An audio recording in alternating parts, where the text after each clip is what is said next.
Beyond the Waves is a Hail Hail Media production. It may contain sweary words, and adult situations may be discussed. If you're in the company of underage temps, turn up the show now and listen back later. If you'd like to get in touch with the show, email us at beyondthewaves67@gmail.com.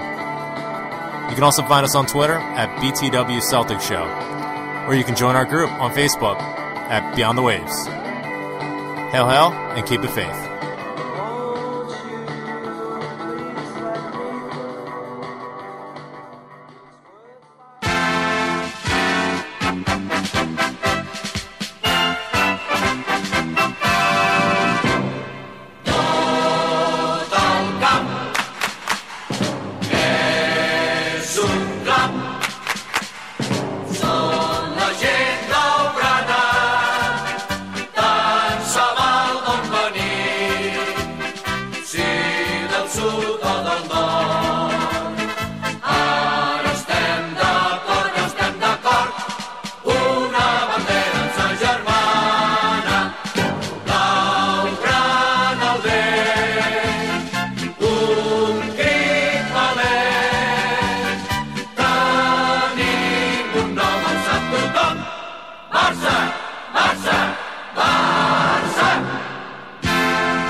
His name, he brought some great names to the game when he was the boss at Celtic Park. He taught them how to play football, he made the greatest of them all. Gallagher and Quinn have left their mark.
the underworld.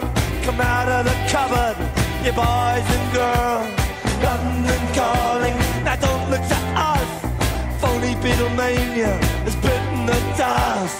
London calling, see we ain't got no swing except for the rain and the truncheon thing.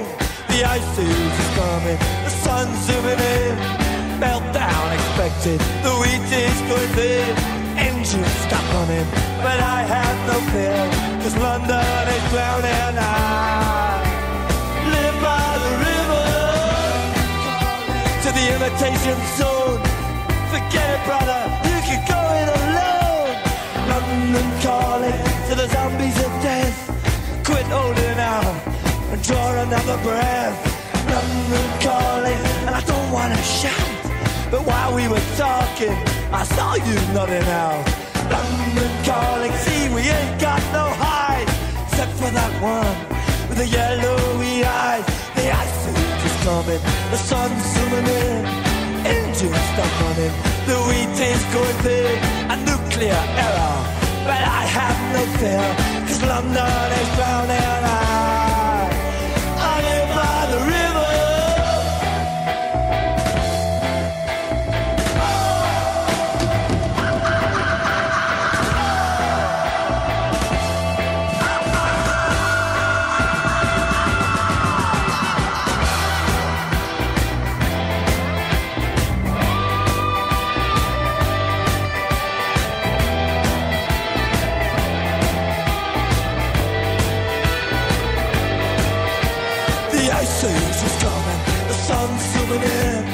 Engines stop running, the wheat is going thin. A nuclear error, but I have no fear, 'cause London is drowning. I live by the river. Oh, oh, oh, oh. Oh, oh, oh.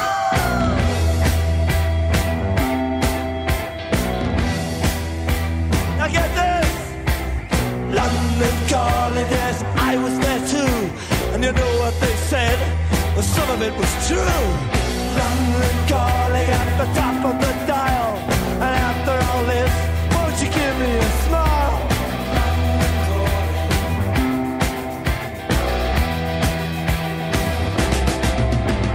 I never felt so much alike.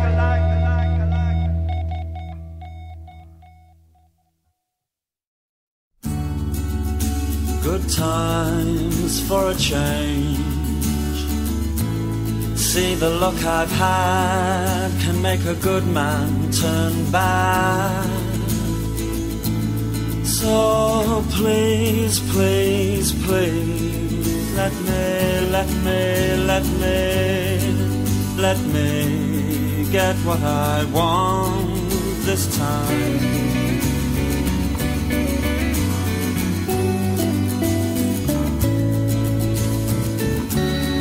Haven't had a dream in a long time. See, the life I've had can make a good man bad. So for once in my life, let me get what I want. Lord knows it would be the first time. Lord knows it would be the first time.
grow to realize that everything ain't black and white, it's brown.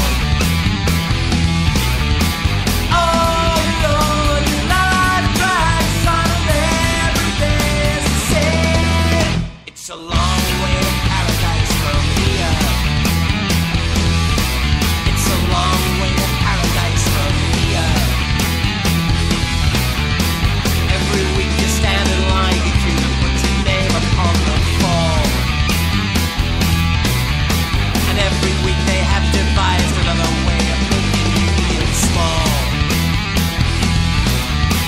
Oh Lord, your life drives home, you're not living at all. It's a long way to paradise from here. It's a long way to paradise from here.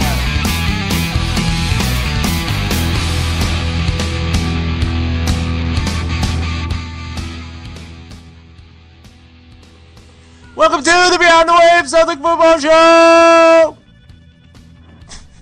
Sound like Oprah. Oh, that's pathetic. You get a bid to the last 16. You get a bid to the last 16. You, Everybody gets a bid. bid to the last 16!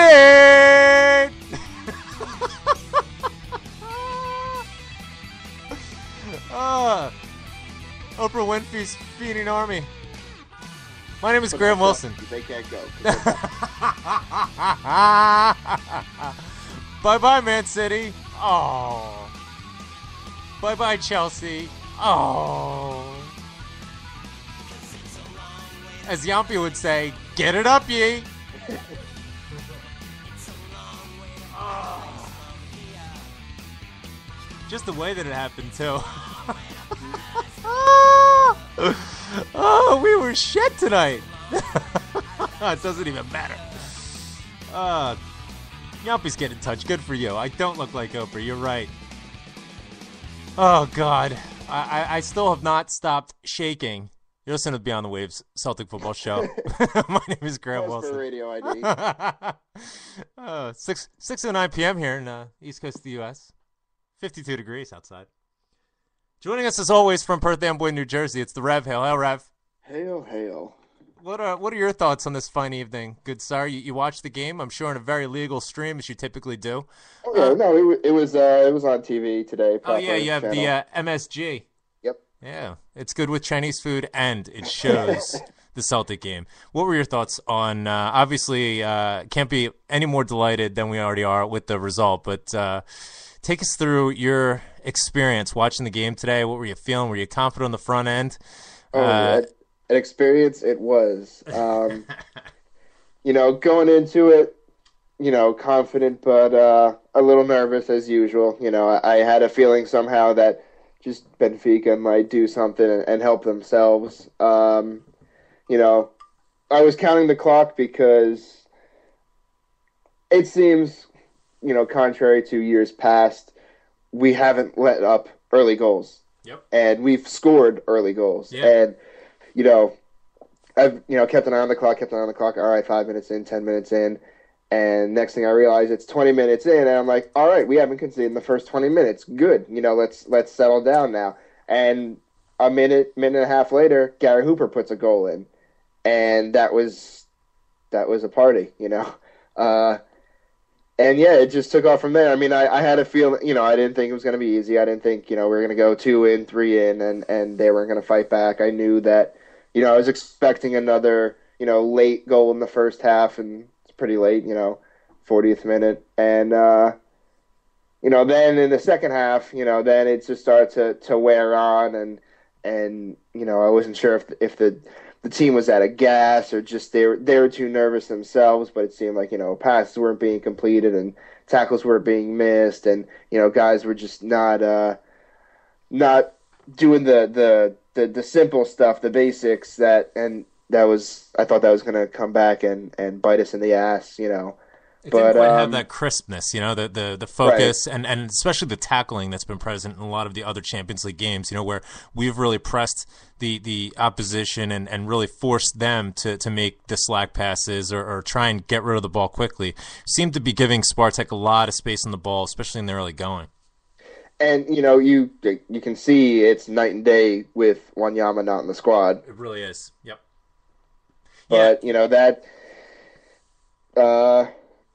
I guess right after the second half started, Sammy had one went off the post. Yeah, it was like a half volley. It was gorgeous.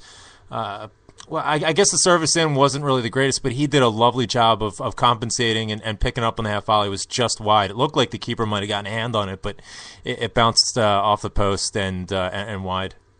All right. Yeah, I mean, after that, then, going into the getting the penalty, which it was a light penalty, Was it a fair call?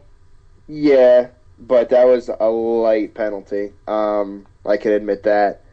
And, just Commons hitting the crossbar, just, I saw my life flash before my eyes right there. You definitely. I was with Lenny actually, and where I couldn't watch, I could just listen. Yeah. And you could definitely tell from the reaction what had happened. It was just such a moment of relief. Just a quick shout out to Harper. Here we go. There you go.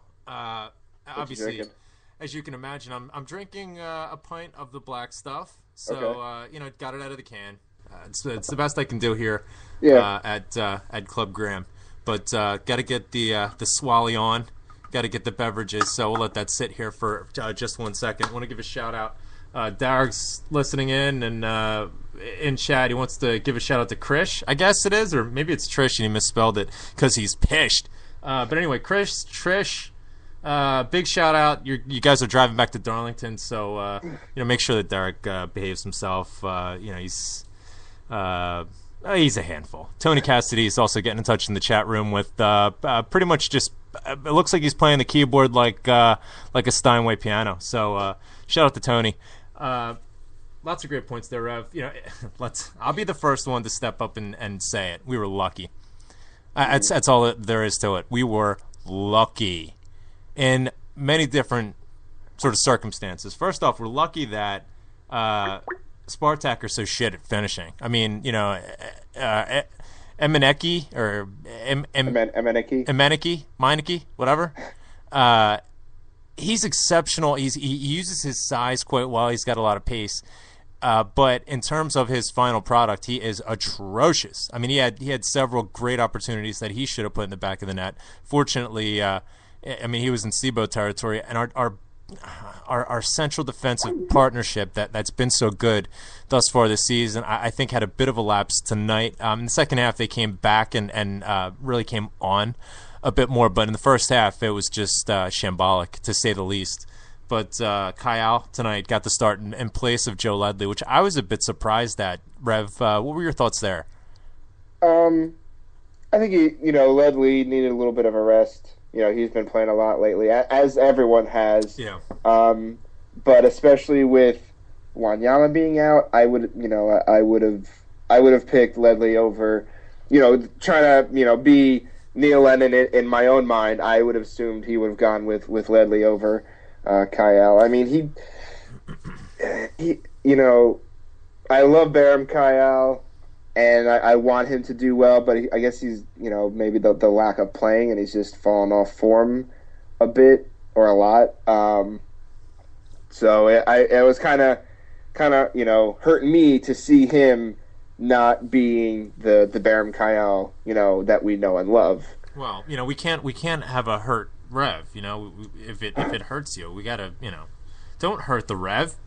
He's a Rev. I mean, the good kind, not one of the, well, anyway. He wasn't on his best form tonight. I'm a big Kyle fan. I didn't think he was even close to his best. And I think that, to a large extent, Scott Brown did a lot of his usual roaming.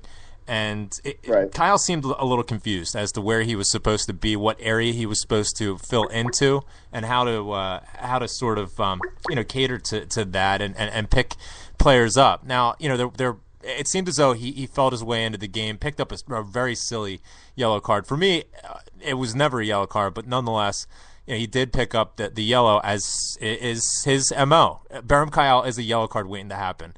Mm-hmm. And he picked it up. And it's typically for him, it's about 60 to 65 minutes when he picks up his yellow. He decided to do it in the first half.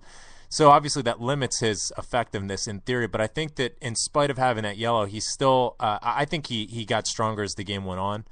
Scott Brown, now that we're talking about him, I thought was absolutely immense tonight. He was everywhere. I mean, he was he was doing his typical stuff. Not a whole lot of positional discipline.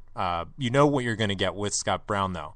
And when you have a player like Victor Wanyama who has the pace to be able to compensate as well as the ability to tackle and the physicality, that's a bit more excusable and a bit more allowable. But I think that you sacrifice some of that with Kyle. Kyle is a similar player to Wanyama, but not the same, both neither in quality or just in the specific skill set that he provides. But Scott Brown was absolutely everywhere. He made life difficult for that Spartak midfield who, let's be honest, they were completely bowling over our midfield for large stretches of the game. We played something of a 4-4-2 that for the most part was a 4-5-1, I thought, and then could have blended into more of a 4-2-3-1. I think at our most attacking we were at that 4-2-3-1 or maybe even a 4-3-3, especially after the substitutes came on and Lasad came on. But Scott Brown, a couple of slack passes, but that was the Scott Brown of old. That was the Scott Brown that's going to go out. He's going to sell out every game, give you everything that he possibly has. And it was great to see. I thought that he made a big impact. I know he got a lot of stick on Twitter, and me being the contrarian, I don't know why, but I felt like he had a great game and had a big impact on the side. And another player that took a lot of stick on Twitter I noticed was Izzy. And let's also let's temper our expectations here. He's just coming back from an injury. It's his second game, first time playing 90 minutes, and I think that a lot of the stick that he gets is from his sort of inability on his final product, into the box. His service has never been the best. So when I see that, I'm a bit more excusing of it, but he worked his socks off. I mean, there were several instances going up that left flank where he wouldn't quit. It looks as though the thing that was holding Izzy back as he tried to fight back from that horrific injury last season was his lack of willingness to take a player on. I think we've gotten past that. I think that he's more assured of himself and more confident to be able to take on that man to try and do what we want our fullbacks to do. Push up, occupy the opposing fullback, maybe draw a center half out wide, open up space, and create a numerical mismatch. And I think that for large stretches, he did an exceptional job with that, worked really hard. Hooper, listen, we've stressed this week after week. Hooper is not the type of player that creates his own chances, but when he gets chances, there's nobody more clinical, and he proved it today. 20 yards out, he catches the keeper off. Now, there's a lot of people who wanted to defend Samaras, and we'll open it up to calls here in a few minutes. Just bear with us. But, I gave Sammy a lot of stick in the first half, and with good reason, and I'll defend it. You can call in and call me a numpty all you want, and I thought he was just absolutely phenomenal at his best, especially in the second half, the last 25 minutes. But if you're going to tell me that Sammy set up that goal, you need to pass whatever the hell it is you're smoking.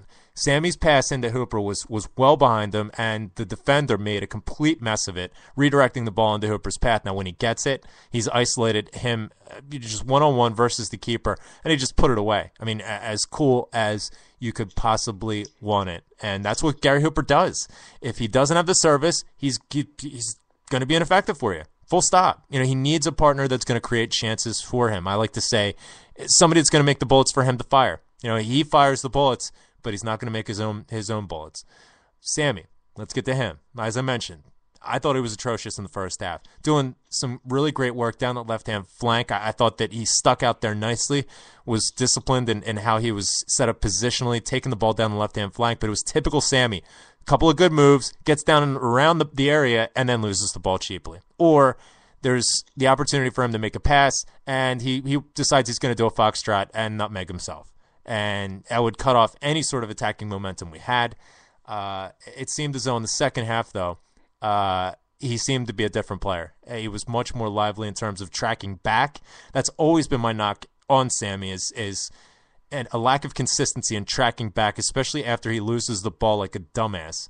And he typically, when he gets dispossessed, he's got a lot of support coming from the midfield. They get out level with him. He loses the ball, and then that opens up a counterattacking opportunity for the opponent. In the second half, he did a lot more of that hard work, tracking back. It was the Sammy that everybody's really grown to love in sort of the Sammy renaissance.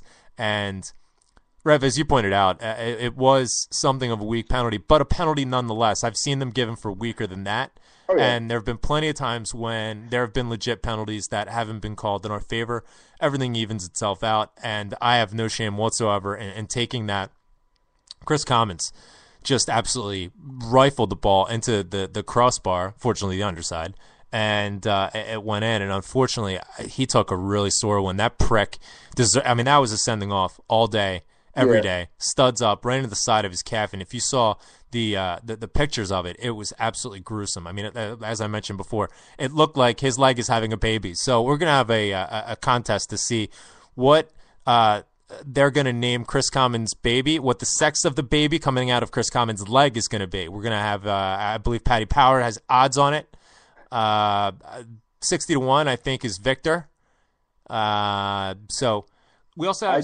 I just hope he'll still be able to, properly use the brake and acceleration pedals in his Benz. That's true. A lot of fanfare this week for Chris Commons on the new Mercedes that he got. Fantastic. It's just really exciting news. Just what we wanted to hear. And if Rev, if you were still prone to putting together the hoop scoops, I think that would be prime material. Hey, speaking of hoops scoops, we have the audio from the end of the game. Let's listen in on interviews with Gary Hooper, Scott Brown, and Neil Lennon, the manager. Take a listen. He's our manager? Congratulations. Scott, just sum up the evening. Fantastic. The lads worked so hard. The last 5 minutes, we never thought the game was going to end, but it's credit where credit's due. We worked really hard and we created chances and we scored goals, and we knew we were good at home, and the fans were just phenomenal and they kept us going the whole 90 minutes. What were the nerves like watching that penalty? Once at the bar, I thought it was going to bounce out, but I had faith in Chris. It's a great penalty. He's a good player as well, and hopefully he's not out for too long. Gary, tell us about your evening. Scoring that goal, Celtic getting through. What does it mean to you? Here comes Joey Essex. Yeah, it means a lot. It's a dream come true. Winning here, we had to win. Performance was great. We defended. Yeah, we're just really delighted that we're going through. Better in the second half, and it was a great penalty from Chris. Were you aware about what was going on in Barcelona? We had the fans go crazy, so we sort of knew, and so we had to play our game, and I thought we'd done that really well. How far can Celtic go in this competition? Well, we never know. We at home we can beat anyone. I think it showed against Barcelona and tonight, and we've got to take it game by game and wait for it. What do you say to the people that had written Celtic off when the draw was made? Get it up, you! We've never written off. Home games is our game, and it showed tonight, and away games against Spartak as well. I thought we played really well and won the game. So they keep watching and we'll keep winning. Scott, tell us about your injury. Will you be going in for an operation? No, it was just crap today, just due to lack of games.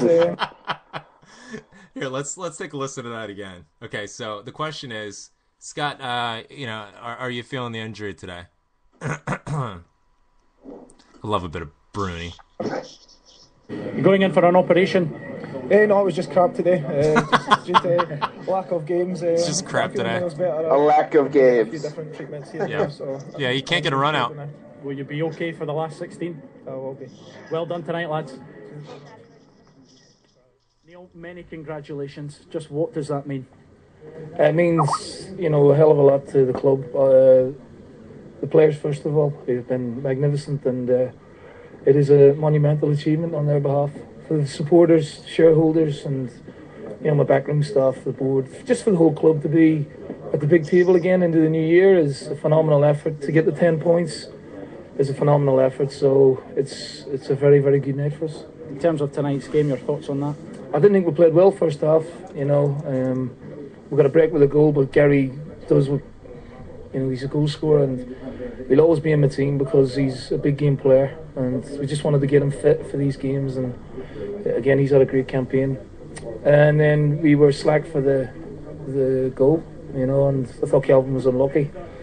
But second half we're a lot better, and we had really good control of the game, created good chances, and we threw Lassad on because we knew the score in Barcelona, and we felt we had to go for it, and I wanted to win the game anyway, and thankfully it came through for us. You couldn't watch the penalty. What was going through your head? Well, I've watched the last couple of penalties and we missed them, so I thought I'll give this one a miss, but Chris showed a lot of character, and I thought he had a great game tonight for us in all aspects of his game. Deserved his goal. He's taken a real sore one, so we're hoping he'll be okay for the weekend, but he's wrote his name down in the club's folklore as well. But this campaign has been a great learning process for myself, but these young lads have grown as we've gone on, and it totally justifies beating Barcelona, because if we hadn't qualified, then it might have been just the team remembered for beating Barcelona, but they're more than that now, which is fantastic for us. Is this your greatest night as Celtic manager? Yeah, I mean, this is the premier event. This is the toughest of the toughest in terms of football, I think. No one gives a prayer going into this group, and to qualify, it's only Gordon did it twice, so to follow in his footsteps is fantastic. And it's great years under Martin O'Neill. He taught me more or less everything about the game, so if it wasn't for those two guys, I probably wouldn't be here, so I'd like to thank them for this as well. Many congratulations, Neil. Thank you. All right, so there you go. Neil Lennon interviewed after the game today, asked whether or not this was his finest moment as Celtic manager. Yep. Yeah, it is. Bet your ass. How can you blame him? What can you say? If you would have said... Now, look, a lot of people, prior to the game, I think tempering expectations, saying no matter what happens, if we get into the Europa League, if we lose tonight, doesn't matter. If you would have told us over the summer we would have gotten that, you would have been happy. Not really. Okay, after you beat Barcelona, as Neil Lennon mentioned, you have to proceed through. Otherwise, it's wasted. Yeah. Otherwise, it takes away the shine from defeating Barcelona. That game against Barcelona sort of stands on its own, and we didn't see the mission through. Well, we definitely did that, and I think we didn't have our best form tonight, but we found a way to get the result, and that's what a strong mental component does to your team. I don't think we can refer to this team anymore as a bunch of kids. I think they've grown in front of our eyes. I think that they've learned a lot about the types of player that they are, the sort of mental strength that they have, and what they're capable of. And it's really exciting. I'm just delighted that that we were able to get this result. We were fortunate. You're listening to Spreaker Web Radio. No, I'm doing Spreaker Web Radio. We're joined now by Jerry McMahon. Jerry, you there? Good evening, guys. How you doing, pal? Oh, incredible. So elated. Tell us your thoughts. Tell us about, what was your experience watching the game? Were you confident before the game started? And then what are your impressions of this performance tonight? I mean, I'm talking about how lucky we were. I'm just going to be honest. I think that we were fortunate. I don't think that we had our best form. And through large stretches of the game, I was uncertain as to what the outcome would be. But we found a way to do it, and I couldn't be more delighted. What were your thoughts on the performance tonight? Well, I was trying to get on Saturday, Graham, before I went out for dinner with my trouble and strife, as they say up here. Oof. And I couldn't quite make, because Yompe was making an equally good call. And, to come from the low of Arbroath, such a kind of disappointing performance, and then to see the high tonight is just, incredible, just so good. And I wasn't confident tonight. I was always worried that, we've performed miracles. We're up against a team with a huge transfer budget, who are all technically good footballers. And yourself, I watched the opening 25 minutes and I thought, what is wrong here? They seem to be nervous. Mm-hmm. The passes seem to be going all over the place. There didn't seem to be any drive going forward, and I thought, we're going to come a cropper here. But where I would maybe take issue with you, I think we did get our act together in the second half. I thought we created more chances. I think once we scored, we never looked in any danger. And I think they defended better. And I think what you said about Samaras, I thought performance was incredible. Interestingly enough, what you guys don't get is that I sit in the stadium at Celtic Park every 2 weeks, and there's a couple of guys behind me, and they've given Samaras nothing but abuse all season. Oh, that's terrible. Yeah. How can anybody do that? Yeah. See, when you think, Graham, he has been Europe for us this season. See, every time we've needed a goal, every time we've needed a big performance, I don't think anybody that would look at the matches against Helsinki or Helsingborg or Spartak or even tonight could look at that and not believe that the guy's been absolutely dispensable. He's become such a massive player, and that's highly pleasing. But I think another important fact that maybe you haven't mentioned is that in the course of this campaign, there's maybe been 2 or 3 times Celtic haven't played well. But see, last year, the year before, we would have been beaten comprehensively. We'd have been 2 behind after 10 minutes.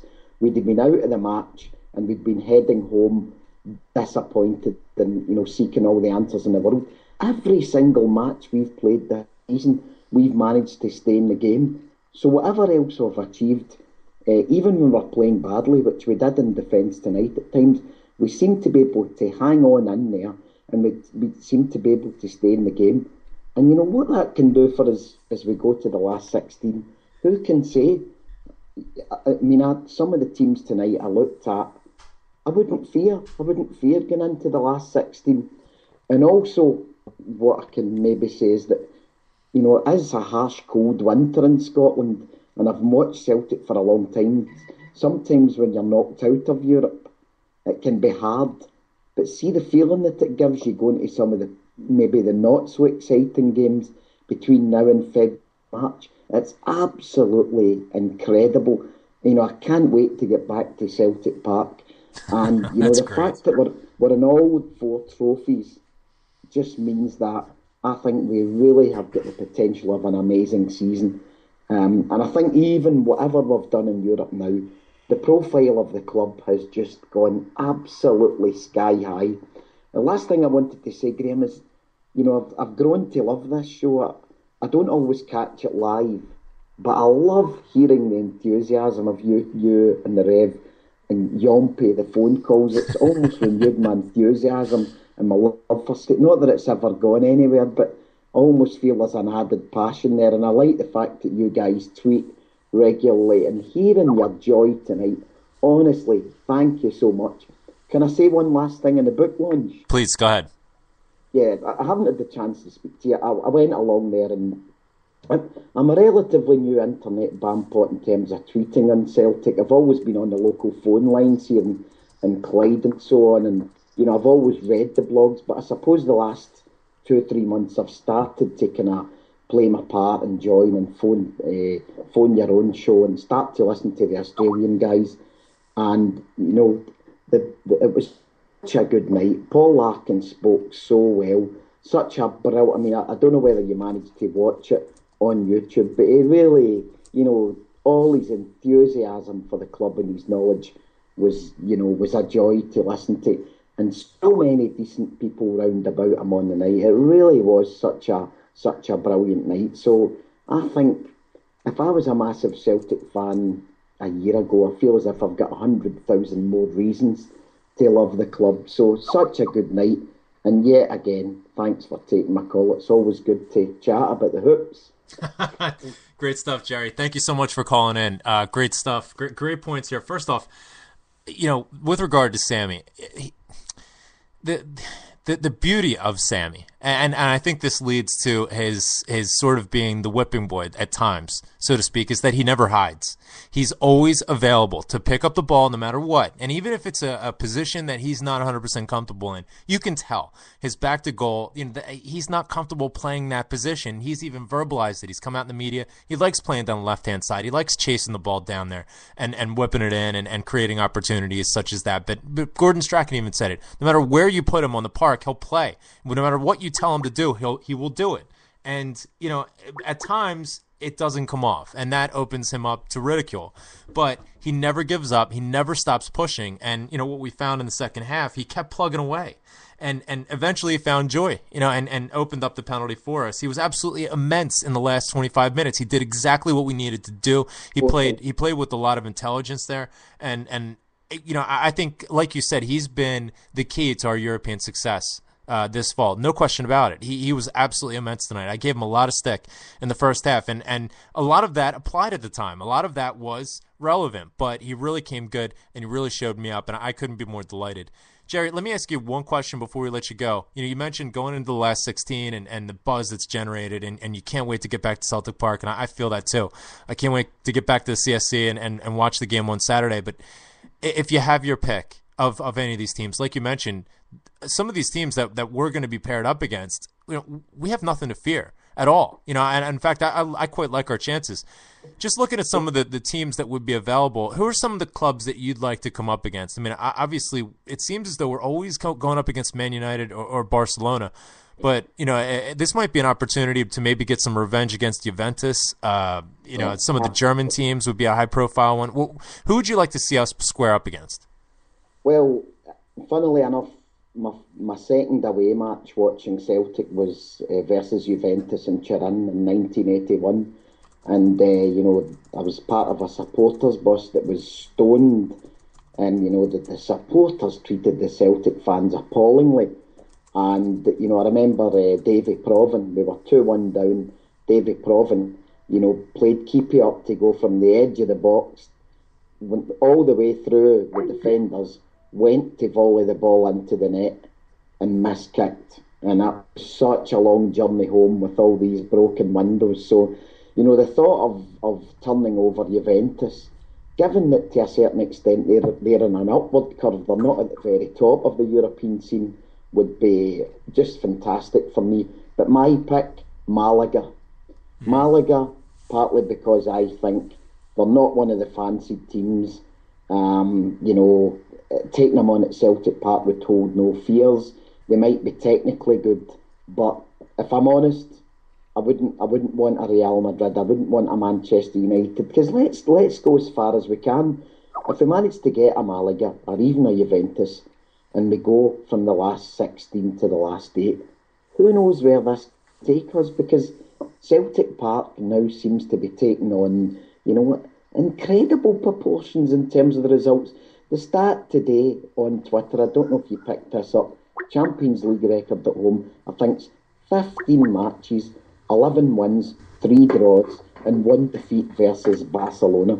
So we can now take that up to 16 matches, 12 wins, 3 draws, and 1 defeat.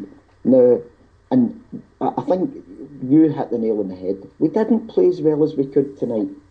And, if we play at the very top of our game, and the first leg is at home, that's the way it's going to work out, I'm actually quite happy with that. Because as long as we play at the top of our game, we could get a result against some of these teams. And we've now proven that we can score goals away from home. We've now proven that we can stay in the game. So I think, we're perfectly capable of handling ourselves against some of these teams. The last thing I would maybe say as well is that I think that the show's discussed Victor and what happens if he goes. I tell you what, I think that tonight's result has strengthened Peter Lawwell's hand immeasurably in these transfer negotiations, because he can now go to the board and say, look, we do not need to sell this guy. Any offer of 10 million, we don't need to take that. We can now say to Manchester United or any big club, well, look, we would need 15, 16 million to let this guy go, because we are as cash rich as a club as we've been in a long time. And the clubs, the serious clubs, will know that. They will know the difference that this has made to us. So, if he stays and he's there for the last 16, then that's great, and I would love that to be the case. But I genuinely believe that gives us the opportunity to absolutely max any price that we would get for him. And I don't know your own thoughts on that. Hey, Jerry, great points, great call. Thanks so much for calling in. We're going to let you go and try and get some other folks calling in, but hopefully we can call on you again as the season progresses and we advance in the Champions League. It's fantastic stuff, pal. Hail. Hail, all of us. Cheers. Cheers, pal. That's Jerry calling in. Fantastic points there. Let me run down the teams that we could be drawn against. I'm not quite sure when the draw is going to be, but here's the teams that we could potentially face. As Jerry mentioned, the first leg would be at Celtic Park, and I'm going to be aiming to line up a trip over to Celtic Park with this. Hopefully it's going to be around our President's Day here in the United States, which I believe is going to be like February 17th. But anyway, the teams, PSG, Schalke, Malaga, Borussia Dortmund, Juventus, Bayern Munich, and Man United. We're now joined by the creator and the force behind the iCeltic app, as well as iCeltic.net. You all know him from his days on the Over and Over radio show with Halsey, the man that can sing like a bird. He's got I like to call him Elvis of Donegal. If they have Vegas and Donegal, they need an Elvis, and we're now joined by the man himself, Seamus Cummins. Seamus, hello, thanks so much for calling in. What are your thoughts tonight, pal? Just unbelievable. I kept saying believe, believe, believe, believe, and it all came to fruition. Seamus, I was like shit. I know, nails going, heart palpitations, the whole 9 yards, and the match is actually on Fox Soccer Plus again right now, so it's on here in the background. But it was a thing of fate. It really was. Like I said to you, I was more worried about the Barcelona result than the Celtic result, and I actually did call the Celtic result there by scoreline. So, I'm still in a state of shock and euphoria after Chris Commons' goal penalty went in, and he absolutely rattled that shot, didn't he? He did. Oh, jeez. And just a point or two. Giorgio Samaras took dog's abuse by many, including me from sometimes. But man, was he unplayable tonight or what?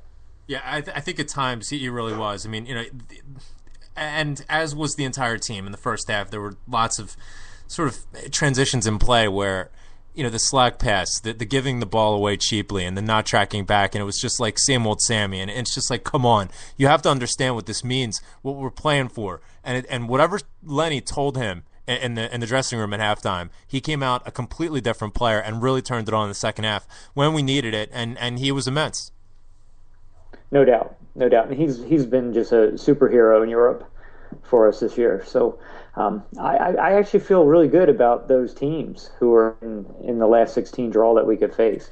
I have this premonition that it's going to be Man U. I know it always seems to be Man U. Yeah, I know, and it sets up for this Battle of Britain bullshit, which it's just nauseating. But now, with that being said, for me it wouldn't be interesting, but I like our chances lining up against Man U. I don't know what you think about that. I was actually thinking that there would be a team I would fancy us possibly getting a result and going through against. There are some glamour ties there that could be some brilliant fun. Oh, yeah. A trip to Malaga would be brilliant. Paris.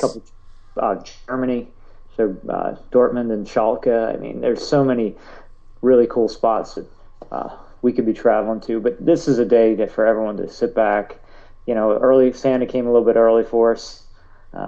It's just an amazing feat that Neil Lennon, who just over a year ago, was on the precipice of leaving Celtic after string of poor results to winning the league last year and now taking us to the last 16 of the Champions League. It's stuff of legends, and he has earned that. We always call him that on the pitch, but just think of where we can go with this team. And I just when listening to you about your comment about Wanyama and the need to sell him and not to sell him, but his rate has certainly gone up with the fact that we've gone through, and we've gotten quite the windfall getting into the last 16. So 21 million that we've been able to pull in this European campaign. I mean, think about that. 21 million extra pounds that we weren't going to have as previous. Now, this sets up quite an interesting scenario here, situation, and there have been some questions being asked, maybe a bit prematurely, but obviously it's not premature anymore. What are we going to do with all this money? And I think that the nucleus of the club that we have just now, I mean, we've seen the proof of it. These players that are coming through right now, are supplementing some of our first team regulars in just spectacular fashion. I mean, we've seen Twardzik. We see that he's the real deal. Obviously, Tony Watt is a perennial future striker for Celtic at the moment. We have so much depth and quality and talent and at the 18, 19, 20-year-old sort of age range. So I've always been a critic of Peter Lawwell in the past about some of his transfer policy. I think we're getting into a state here or a phase or an era even of really not needing the transfer window to a large extent.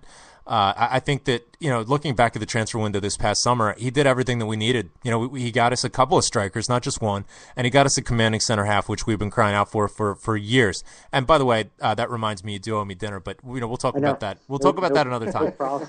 But no problem with that. But we're coming into a situation. I mean, what are we going to do with this extra $20 million? I'm of the mindset. Hear me out, and I want to get your thoughts. I'm of the mindset that we don't spend this, and this is going to come as a shock to a lot of people. Let's not spend this on the transfer window unless we're talking about. And I'm not saying let's sort of break our model. Let's go outside of our spending parameters, which would I think a cap of £3 to £4 million would certainly be our cap. But let's use this money to reinforce the contracts of the players that we currently have. I mean, I think a player like Wanyama, a player like Ledley, a player like Izagiri, they're looking at and this segues me nicely right into, they're looking at Chelsea, they're looking at Man City, and what are they doing right now? They're playing in the Europa League. They're looking at the opportunities that they're going to have by staying at Celtic. And raising their profile from that and playing in a very high level of competition and doing some really special things. So if we can solidify some of these contracts for some of the nucleus of our team right now, I think that's money much better spent than, say, splashing $5-10 million and really overpaying for a player that might be a big name. What are your thoughts there? I couldn't agree with you more. I mean, if we want to invest, we invest in the players that we have, and we invest in our youth academy and training at Lennoxtown and bringing in the right physios and the right sports medicine people like Celtic have been doing. I think that's where you put your money. And if somebody who who can really improve the team comes available for that, £3-4 million mark, that's maybe when you go for it. But right now, you invest, you tie up those players. You tie up Wanyama now. You have those extra funds now that you can go and invest. I mean, I believe we're going to have a 40% increase in turnover versus last year just because it's run in the Champions League. I think I read somewhere today, which is quite remarkable. And I think Neil Lennon deserves a nice bump in pay as well. I think that, if anybody deserves it, it's him. And whatever John Park is on, triple it. Because, the value that he has brought this club and his fingerprint or his stamp on that $20 million that we've been able to bring in through this success in Europe, I think a large portion of it comes down to him. He's the one that has identified players like Wanyama and Izagiri and Kayal and got Ledley on a Bosman and Lasad, who looks like he's really coming on a Bosman, and Lustig on a Bosman and Matthews on a Bosman. I mean, think about this. He's really been the cornerstone of creating this team, and it's just ironic that we're going up against a Spartak side with hello. Someone decided to sharpen a pencil. Yeah, it was Ewan with a pencil here. Nice. Sharpening. Nice. I'm going to another room. No, good stuff. It's just ironic that we're going up against Aiden McGeady playing for Spartak, where the funds that were generated from the sale of Aiden McGeady really were the foundation to build this team. And it was John Park who selected these players, and it was Neil Lennon who had the faith in John Park and developing a system that could plug these players in and have success so that a team that was assembled for less than £15 million could exceed the performance of a team like Man City that cost over £400 million to assemble, and they're not even in Europe, and a team like Chelsea, who looks like they're going to go on their third manager over the course of 6 months. So, it's just it's when Neil Lennon says that the players performed a miracle, I think it's a miracle from start to finish. You said it so well there. One thing, if everyone who's listening tonight could do, why don't you send a quick tweet over to @ITV Football and tell them that we want an apology. If you remember that cheeky tweet, they said, "Oh, it looks like Celtic's going to be out." Well, yeah, it says bye Celtic. Bye Celtic. Sorry guys. Bye Chelsea. So get over tweeting to @itv.net and tell them we want an apology, formal apology. Fantastic. So, if not, I'm just going to berate them all day tomorrow. Great stuff, Seamus. Thanks so much for calling in, pal. No problem. Hey, guys, great show. And we'll be chatting in the Timterland. And if anyone's in the States, Fox Soccer is playing it all night tonight. So fantastic. Thanks, pal. All the best. Enjoy. All that. Cheers. Bye-bye. Cheers. Seamus Cummins, the Elvis of Donegal. We're now joined by the mastermind behind all of the multimedia, and just a shout out to everyone who's been trying to call in. I know loads of people have been trying to call in. Matthew, I know that you've been trying to call in. Sit tight, pal. We're going to get Josh on, and then next up is Matthew, and then hopefully I can get Yampy on, and his wife isn't going to kill him, but we need to hear from Yampy. Everybody's calling out for more and more Yampy. So we got to get Yampy on the show. But Matthew, sit tight. You're up next. Now we're joined by the mastermind behind HailHellMedia.com, the website, the fantastic website that really corrals all of the band-pottery that is responsible for taking down the illustrious career of just very credible journalists like Jim Traynor. Of course, I'm talking about the gaffer, Josh Gaffney, my partner in crime in the Paradise Preview. And I was only a goal off, Gaffer. What happened? Hail, hail, won the last 16. Can you believe it? I love it. I love the energy, pal. What do you... Go ahead. Go on. I thought that would just come on and bring a wee bit of energy to the show, you know? Please do. We can always use it, pal. I know that you always have the good statistics and the facts and figures. You know, one thing that I thought was interesting that you tweeted, we were 20 seconds away from winning this group. Yeah, it's got 120 retweets. You know, it's not anything like fact. It's just really, a wee bit of a statement of how close the group actually was. 20 seconds. This group could have turned out a lot different. Yeah, no question. I mean, looking at some of the potential opponents, we've talked about that with Seamus and Jerry so far. Who do you fancy in the next round? The draw is going to be in a couple weeks' time, I think, and the first leg would obviously be at Celtic Park. But who do you fancy our chances against? The teams that I'd fancy would be the ones that are really the weakest at their home ground, obviously because of their away record. And if you go by that logic, in terms of like how many goals they score, how many they concede, and how many games they win, number one would definitely be Schalke. Yes. And also teams that are also up there, Malaga, Borussia Dortmund, and Man United.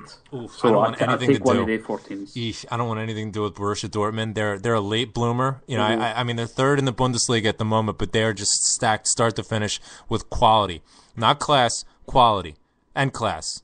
Yeah, the only real reason I put them on the list is because they've only scored 4 goals in 3 games at home, but they've won all 3 of those games very convincingly, and they've only conceded 1 goal. The other 3 teams I prefer, definitely. Look, any team that is managed by a man named Jurgen Klopp, I don't want to have anything to do with. Full stop. I don't want to have anything to do with some guy that's wearing a German named Jurgen Klopp who's wearing leather and a baseball cap. Steer me clear, please. Hopefully Real Madrid or somebody can go in and knock them off because I don't want to have anything to do with them. Scares the bejesus out of me. What was your thoughts on the performance tonight? I mean, my take, I thought we were lucky to get the result that we did. Not just that, but we were lucky that Benfica only got a 0-0 result at Barcelona, considering, I haven't had time to watch that game yet, but it looks like they had just countless opportunities and just couldn't put it away. It looked like Barcelona, was just essentially turning up to make up the numbers and not get anybody severely injured. Ironically, Lionel Messi comes on as a substitute, and it looks like he sprained his MCL. Who knows how long he's going to be out for, but that's not our problem anymore. I posted the picture up in the chat if anyone wants to see it. It is nasty. Okay, so the wee man's out, but I think we were fortunate not to get a result for Benfica that would have sent us down to the Europa League, as well as getting the result in spite of not being on our best form tonight. What are your thoughts in terms of that, Josh? Well, we talked about it in part of this preview, the way we'd like to approach the game with a sort of 4-2-3-1. And if I've got any criticism of us in Champions League this season, is that we've not been able to really control the game in the midfield. Agreed. The only game where we've had the majority of possession was at home to Benfica. And in that game we played a 5-man midfield, but we're a little bit toothless up front. The other games of us really kind of have had 30-40% of possession. Even tonight we only had about 40% of the ball, which is not really usual for us at Celtic Park. Usually we can kind of get at least 45 and push for about 50.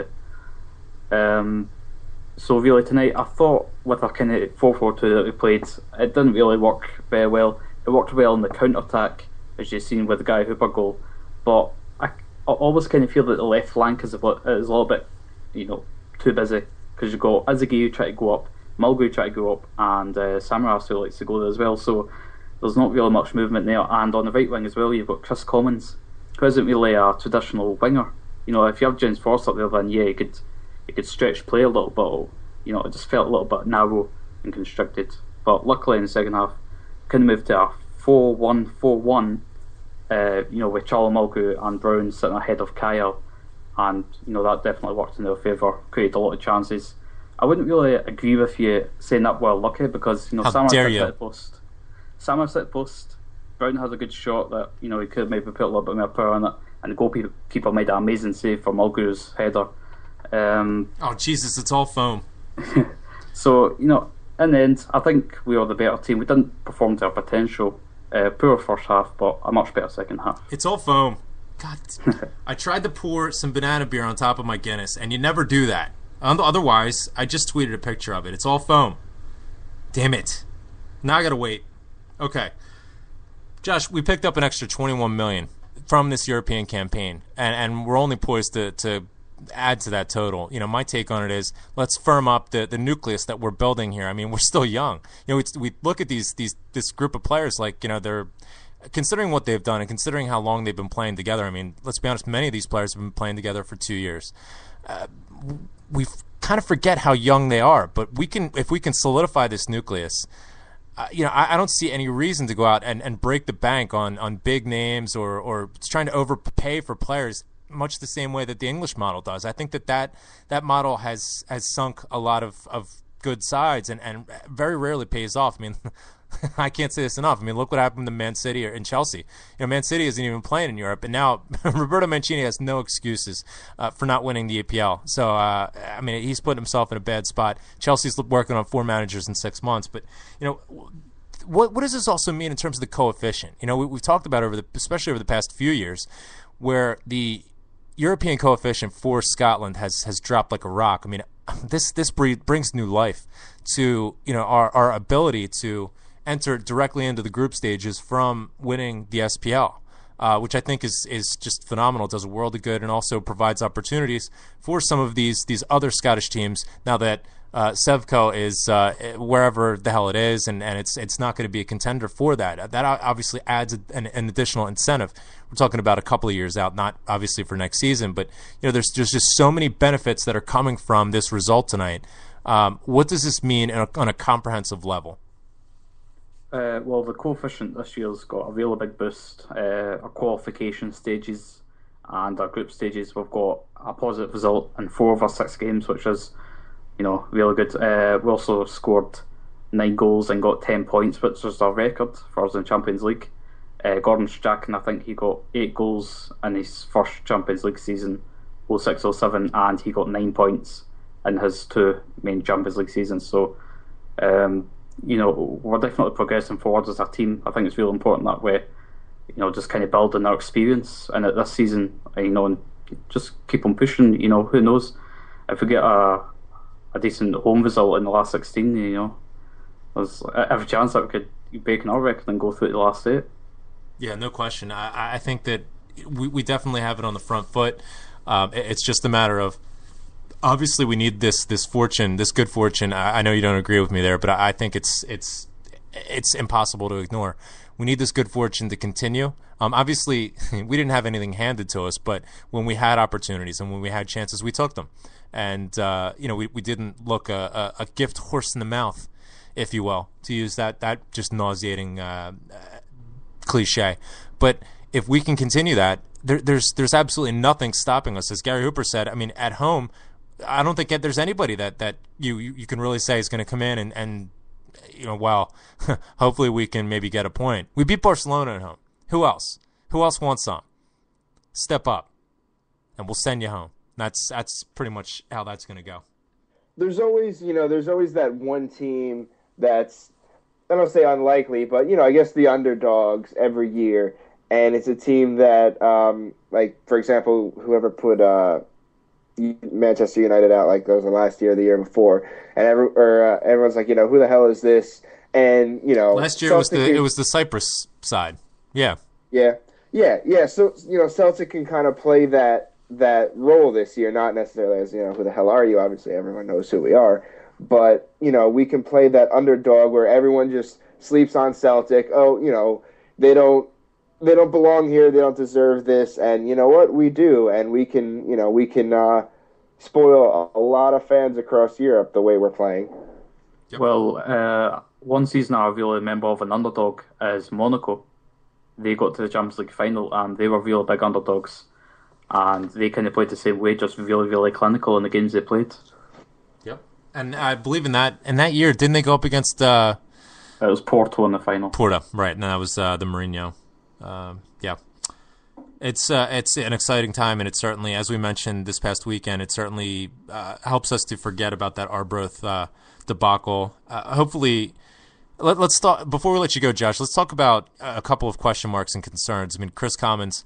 It looks like he broke his leg. I'm not, obviously there's no X-ray to view. I mean, it's to say it's a sore one is putting it mighty mildly. Who knows how long he's going to be out? What do you make of that injury? How could that affect us? Who do you see having to step up to sort of fill that role? Obviously, we're hoping that we can get James Forrest back as soon as possible. And then Scott Brown. I mean, he turns in another just fantastic performance. He's saying now he's not going to need surgery. He's going to be ready for the Champions League, the final 16. He's not going to need surgery. What do you make of this? Well, Scott Brown, as far as I know, in the games that he struggled, he's saying, and Neil Lennon is saying, that is due to lack of training, because he's been taking time off in training, so he doesn't inflame, whatever he's having a problem with. Before the Benfica game, supposedly he didn't train that much, and he started to get cramp, basically.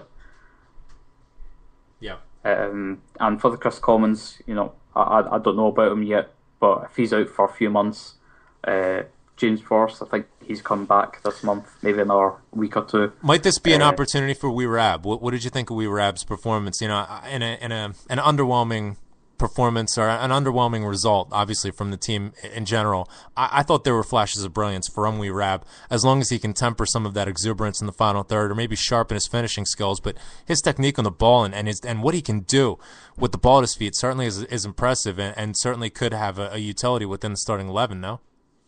It's a little bit strange why he's not got more game time. He definitely looked very good. He looked different to what else we have to offer on the team. He's not like James Forrest, who just loads and loads of pace. He's not really like Chris Commons or George Osamas. So he offers something a little bit different to our other wingers. He could maybe get some game time as well. Yep, good stuff. Fantastic. So, Josh, thanks so much for calling in, and I guess we'll be back soon with another Paradise preview, looking ahead to some game that's coming up at some point. We haven't really figured it out yet, but great stuff from you, as always, on the HailHailMedia.com website, and keep it up, pal. Thanks for calling in. Hail, hail, and just a really last word, it's been a great season in European football. Meow. Hail, hail. Meow. Meow. Love a bit of the Gaffer. Gaffer always has good stats and good thoughts. So some of the folks that were calling in, yep, here we go. Matthew, he's been calling in pretty much since the beginning of the show, and sometimes it's hard to get folks on and coordinate it, but we finally got him. Matthew, you're live on Beyond the Waves Celtic Football Show. Hail, pal. Thanks for calling in. How you doing? Yeah, doing well, pal. What were your thoughts on the game tonight, and what was your experience? Were you at the game? Where were you watching it, and what are you feeling now? No, I lived in the southwest of England, as I mentioned once before when I phoned in the Dundee United game in the Scottish Cup a few months back. So my youngest brother is only 9, and he wouldn't be able to get into pubs, obviously, so I like to try and sit and watch the games with him and my dad and that. First of all, well done for putting on a show tonight for your UK listeners, because I should be getting in my bed, but all I want to do is talk about Celtic. Good stuff. I've been listening to, usually only just listen to a select few of the podcasts on the Hail Hail channel, but this week I've been listening to near enough all of them, and convinced myself to be confident going into the game, and but then grew more nervous as the game went on, especially in the first half. I've just written a bunch of notes here. I've got one of them is Ambrose got taken to the cleaners. Yeah, he did. He did not cover himself in glory tonight, and neither did Wilson, for that matter. No, well, I didn't notice Wilson's failings as much as Ambrose, but true. I mean, he's Nigerian teammates with that guy. We saw them chatting on the way out into the second half, and it was like he was wanting to give him a platform to shine or something like that. It was, I don't know what the hell he was playing at, but he didn't have his best game. Having said that, I was happier with the second half performance. They did seem to show a bit more urgency. The first half performance reminded me a bit of the first game against Benfica. You know, they didn't really have much imagination or initiative, and seemed to change in the second half. You know, although I do agree with you that we were lucky.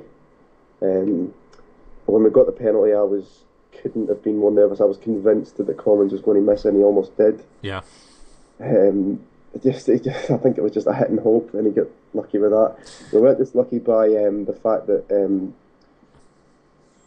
it wasn't our best Champions League game this season, I don't think. We were lucky by their own performance, but also by the fact that Benfica could have. I've seen the highlights of the Benfica-Barcelona game, and they could have put 2 or 3 past Barcelona before Messi even came on. Yeah, no question. I didn't see any of it, to be honest. I haven't even seen highlights. I've been, fulfilled with, just the euphoria with this. I can't be bothered, really, just knowing the results enough. But it seemed as though Benfica was a bit hard done by not scoring any goals, and it just seemed like Barcelona didn't show up. And like you said, even after Messi came on, it was one-way traffic for the most part. And like you said, we didn't have our best form tonight. I don't think I'm going on a limb by saying that, but when and this wasn't a situation where we were fortunate within the context of the game. I think that we matched up with Spartak quite well, especially with a lot of the cynical fouling that was coming through from Spartak, especially early on in the game, and then it seemed to come on again in the second half. This referee was quite liberal with some of the fouls, especially elbows flying through the air. Sammy's never going to be one to sort of square up to those. He's going to go down easy, and we didn't shrug from that. We kept fighting and we kept going forward, and I think that's really where Sammy shined. Just taking the ball for a run, opening up space, and Commons while he was in the park I thought was phenomenal. I thought from the start of the game he was in the mood, and it was fitting that he got to take the penalty. I like the fact that when he took the penalty he hit it hard. You see a lot of this, especially on the heels of the Euro over the winter, or I'm sorry, over the summer rather. With Pirlo taking that penalty, and look at how cool Pirlo is, and now all of a sudden people don't want to just put it in the back of the net. Just blast it. Just put it. Just hit it hard. And if you're gonna, especially if you're gonna send it right down the middle like Commons did, it's got to be hard, and he did that. Fortunately it snuck in just below the top of the bar, and that's all we needed. So it's just a great feeling. It's a good point about the referees, because we didn't seem to get any decisions going in our way away to Benfica, and yet we did seem to get them tonight. So obviously it's the way it goes sometimes, and depends what the luck of the referee you get on the night. I can't express to you how nervous those final 5 minutes were. Unbelievable. Yeah. Well, it's compounded by the fact that obviously we need to see out our result, and then we're hoping for the sort of ball to fall our way in the Benfica game, and we don't know. And then obviously full time was called there a few seconds before at our game. So once that happened, and then it was like Sammy's taking the ball for the run, and God, when that whistle blew, it's just like I almost sat there for a couple minutes like, I can't believe this is happening. Like, I can't believe we saw this out. It's so many times we've been in this circumstance, this position. And did you see the look on Neil Lennon's face? Oh, it was just beautiful, the relief. It was shock, it was relief, and then just to see how excited he was, and he was running over to the stands to I think he was running to the same area where the guy that he had the confrontation with, and I think maybe he was looking for that guy, but just to go over and salute the fans a bit and run down the touchline like a little kid. You can't imagine how excited he is. He's really stepped out of Martin O'Neill's shadow, and he's really set himself aside amongst the greats of the Celtic managers, really. He's building his own body of work that stands alone, and it's really great to see. He deserves it. I definitely. From how nervous I was in those final 5 minutes to the just absolute massive grin I've got on my face, and I can't wipe it off now. I'm really, really looking forward now to the winter period. Yeah. Because it's a shame, I don't know the extent of Commons' injury, but I think, despite what Brown is telling everybody, I think he may be rested, and got some treatment now, and that gives a chance for players to come back. Anthony Stokes could be coming back, and this could be a really good time for him to come back, because we've got busy December. We'll have a busy January as well, because there'll be more Scottish Cup fixtures. It's a chance to really just see. If you divide the season up into threes, I think we're into the second third of it now, and it's a chance for more players to come through and show what they can contribute to the because obviously making use of your squad, so I'm just really looking forward to the winter period, because it's all building up towards this first home leg at the tail end of February, so it's going to be great. And for the record, I'm wanting Malaga. Yeah, I think that's pretty much the consensus at this point, of preference. I think everybody wants Malaga, or maybe even Schalke as, we'd even take that. But, some of the bigger sides, I mean, I'd fancy our chances somewhat against Man United. Obviously, they have quality from start to finish, but, they do have their weaknesses, and I like the way the Celtic side would match up against them. I just think it would be kind of boring. We see so much of the English football, and it's just so overhyped that I'm sick of it. I would love to see us go out on the continent and really show our worth and show what we can do to a wider scale and a wider audience. I think it'd be phenomenal. But Matthew, thank you so much for calling in, pal. Great points, and hopefully we can catch up with you soon. Can I just sign off with a wee point? Yeah, please do. Right. Chick Young, get it up you. Because every time, I don't listen to the mainstream media all too often, but I'd usually tune into BBC Scotland to get the build-ups before Celtic's Champions League game. And every single group stage game this season, Chick Young can't wait to mention Rangers in the same breath, just to get them, as if, just to keep that old firm tag alive. And also Graham Souness, get it up you, because he's always down playing in the Sky studio after when they're talking about Celtic for the 2 minutes that they devote to them.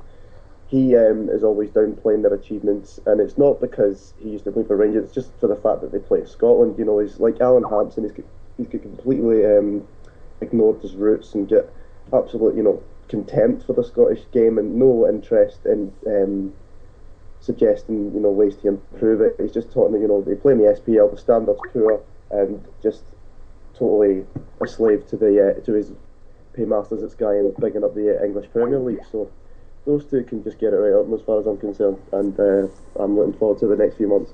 Well said, pal. Thanks so much for calling in. We'll talk to you soon, all right? Thanks a lot, guys. See you later. Take care. Cheers. We're now joined by a man who's really gained a lot of fanfare over the past couple of weeks, several weeks really. A man who really is not needing any introduction. I haven't gotten a response like this from any other caller. And we're soon to have him as a regular contributor to the show with a weekly feature. Hopefully, we got to sort that out. But who else could I be talking about but the big Yampy himself, calling in from South Jersey? And if you don't like it, you can kiss his ass. It's Yampy. Hello, Yampy.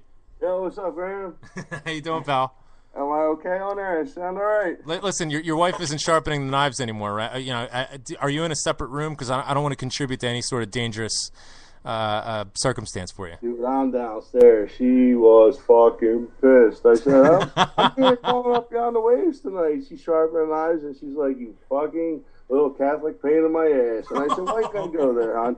And she said, cause I can. And I said, I love you, hon. I said, you might be Protestant, I might be Catholic, but that means nothing in the States because we are so awesome together. 8 years of marriage, and we haven't fucking strangled each other yet.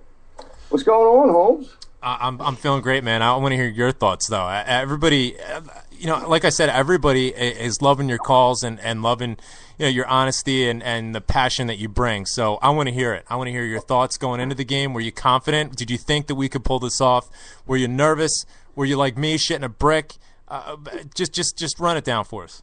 Dude, I was like, I felt like we had good karma going, and I saw that fucking commercial last night for the fucking movie with Gerald What's-His-Face and shit, the dude that was in Braveheart, whatever the fuck he was. I can't remember his name.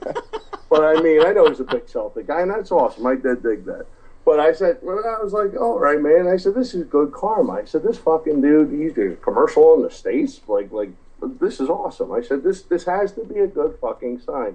So between running around like my hair was on fucking fire today to buy some cider that wasn't Magner's, I ended up getting back to work on time, and I was like a big useless fucking wreck, and which wouldn't be a problem except I teach classes. So I had to sit there, and I was like, I had my Celtic top underneath my dress shirt and everything, my Sands 81, and I was like, oh my fucking God, because someone friggin' shoot me so this fucking day gets moving on or something happens because there's a goddamn game on, and I need to fucking see this game. Now, you're monitoring the day-long detention today, right? So, I mean, I threw out the tweet, and I think this is fair enough. If you could get one of those kids to run down the entire Lisbon Lions team from start to finish in order, you should let them go. I'd be happy if they could spell cat if I gave them the consonants, dude. Like seriously, I mean, not for nothing, they're good kids and everything, but they're fucking, like, they're totally disinterested. And that's cool. I mean, you know, like, they have their own things going on and whatnot. Well, they're in detention, so. Yeah, I mean, seriously, dude, I'm like, come on. This is fucking ridiculous. I want to get done. I need to get the fuck out of here so I can go watch the game. So I get the fuck home. I'm all fired up. I have fucking Angry Orchard rolling underneath my goddamn seat. And I'm like, I got to have this in my system by 2:45 or else they're going to fucking lose today. So I'm sitting there and it's like, all right, I can just pull up in the driveway like 2:44. I'm like cracking the top on the thing and chugging the fucking side like a psycho. I said I made it by a minute because, you know, we have 2:45 in the States and it's like 7:45 for everybody in Scotland. I said, we're going to fucking win today. And I'm so pumped because I'm going to go in and turn the fucking TV on and it'll be the goddamn game. So what happens? I pop the fucking TV on and there's Chelsea.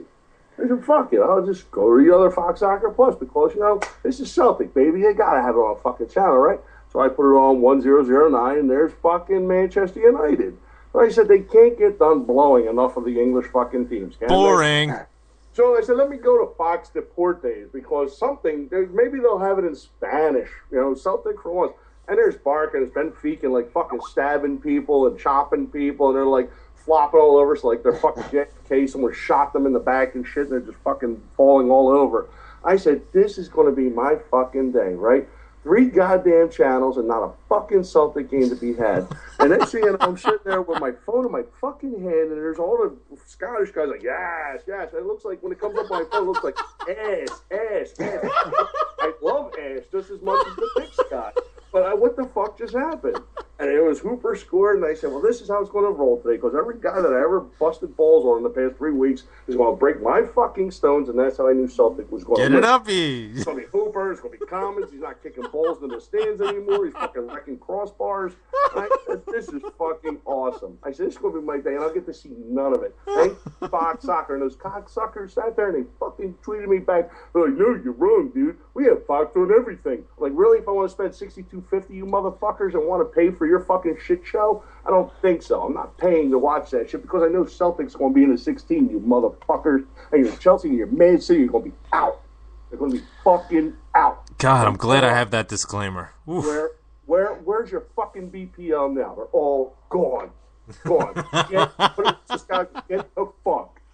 Yuppie's cutting a promo. Get the fuck. What you gonna do when none of your teams are left in the Champions League, brother?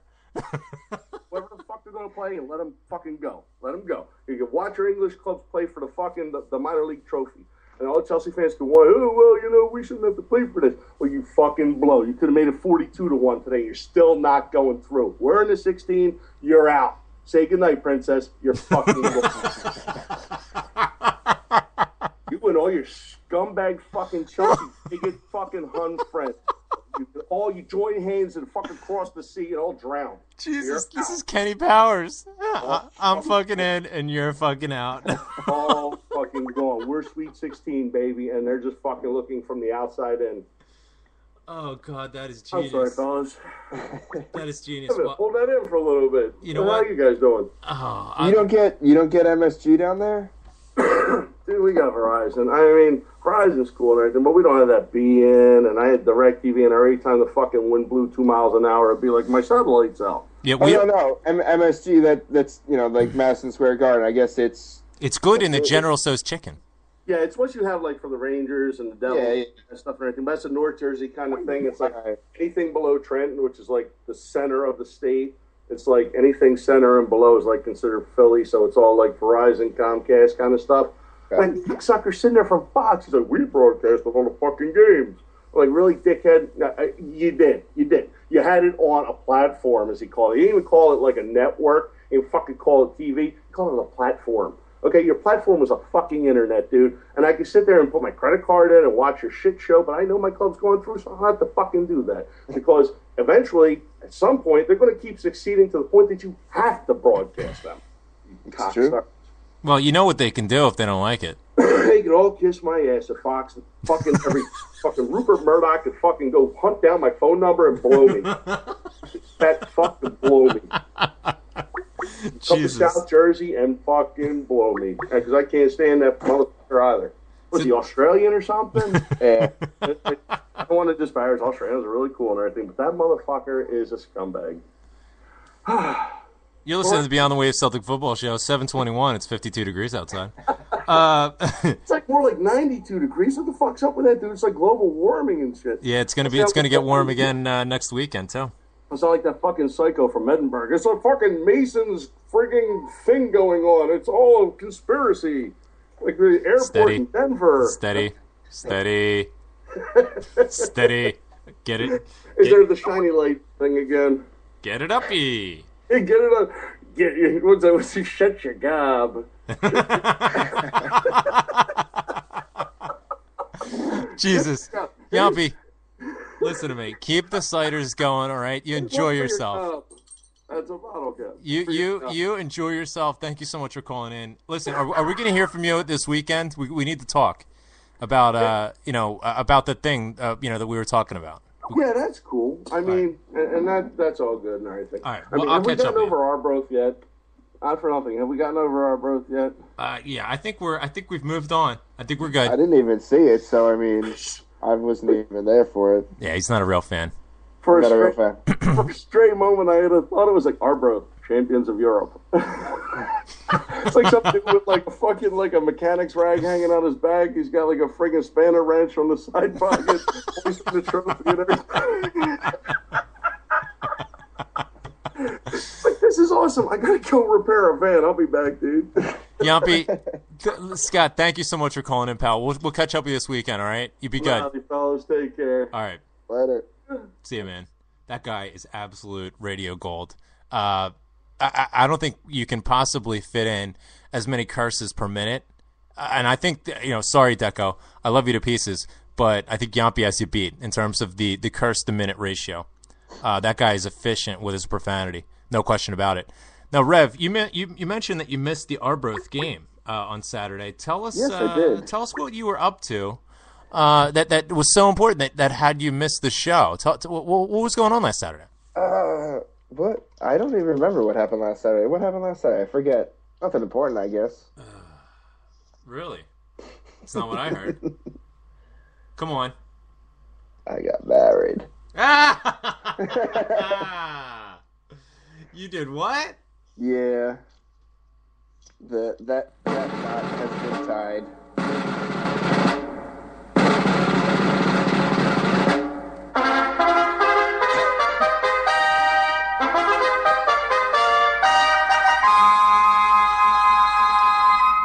Why in the hell would you go ahead and do that? I mean, really? How was it? You want a serious answer? I can't give you one. All right, so tell us about the festivity. No, in all honesty, Rev, that's fantastic. Congratulations to both you and Amy. She's a fantastic girl, and I don't know what she's doing with you, but that's not my problem. But tell us about the day, what was going on, and just take us through it. What all of a sudden. Obviously she was your girl-fiancée or, whatever. You were tentatively engaged. And then, what happened? We'll just wake up one day and it's like, let's do this or, what? Actually, yeah, you kind of hit the nail on the head. I mean, we kind of talked about, going ahead and just doing it ourselves, private ceremony, all that jazz for a little while. And then about 10 days before we actually did it, we were, just up, one morning that she didn't have to go to work and just hanging out and just, let's get married. I was like, well, we kind of can't because, it's a 3-day waiting period to get your license and everything like that. And in our sick sense of humor, we thought, 12/21 would be a funny day to do it, Mayan calendar, end of the world day and all that jazz. Let me tell you, pal, it is the end of your world. So But after talking, it was like, that seems a bit far off. Let's do it now. Kind of impulsive and all that stuff. And 12-1, we're 1-12-12 for everyone over there. It's all ones and twos anyway. So, but I got to say, for anyone doing it that way, 10 days to plan for a wedding, you don't get cold feet because you don't have time to. So she just wanted to get you, while the getting was good before you had time to think about it, or have any of your friends get their claws into you. Yeah, no, I mean, no, it was like I said, the thought has been there for a little while. Yeah, and then we just said, fuck it, why not? Fantastic. So you had a nice ceremony. Everybody standing around. You had some PBRs. Doc Martin's out. Did you shine him up? What was the day like? Share with us. Well, I had to go, and we tried to do a little bit of the, don't see her the night before thing. So she stayed at her friend's house the night before. Oh, traditional. Yeah, I stayed home and played video games. Seems reasonable. That's what I did. That's how I roll. I had tried to get, we had a few people there. I'd say about like 12 or 13, not including us. We had friends out of state, couldn't make it. Understandably, it was last minute. So sorry, man. No, it's you weren't the only one. I had someone else from Reston, Virginia, and a friend from Boston. No one could really make it. Who do you know from Reston, Virginia? A friend that moved down there. Well, I got that, but well, yeah. Okay. Yeah. Anyway. Yeah. So it was about 5-6 of her friends and 5-6 of my friends. 1:00 in the afternoon. I was running a little late because I had to go pick up the food. Yeah, seems reasonable. It's I'm late for my own wedding. I'll be late for my own funeral too. That's how I go. So yeah, just a little ceremony, couple words, and then I spent the rest of the afternoon and into the night just drinking and eating. That's great, man. That's great. I hope you're happy now. Hey, I get health insurance. I am happy. Nothing to scoff at there. So fantastic. I'm happy for you both. It's very exciting news, and that's great. Congratulations, pal. In all seriousness. Something bigger for the families and, more friends and proper, few months notice. And, we're trying to figure out the details because, she's calling this a civil ceremony. I'm like, no, this isn't a civil ceremony because the only way we could have it done was have it as a, religious, non-religious. We didn't have like a judge or a mayor or someone do it. So you don't have Judge Smales there? No. How do you judge yourself against other golfers? By height. So we're still gonna have something because our parents don't even know about it yet. So it's gonna be a fun Christmas. How about a fresca, Spalding? No, that's fantastic. Congratulations. Amy's a lucky girl, and you're a complete mess. So good stuff. Good stuff. We're very, very happy to hear that. Another member joining the Hail Hell Media crew, of course. So let's try and get in touch with another band pod, a member of the overall. Good evening. There he is. A member of the overall Celtic online community, really what I like to call the axis, or the cog, if you will, of all Celtic online media. Of course, I'm talking about James Cameron from the Celtic Network. Hail ho, James. I want to get your thoughts on tonight. Obviously, very celebratory, going deep into the night. Obviously, for you folks over there, tell us what your thoughts are at the current moment, reflecting back on what just occurred, not just at Celtic Park, but also elsewhere in the group that set us up to progress into the final 16 once again. Well, I just tweeted there that I'd found Cloud 10. Well played. Seemingly it only goes to 9, but I found 10. Looking back at the campaign, to be honest with you, we done well qualifying.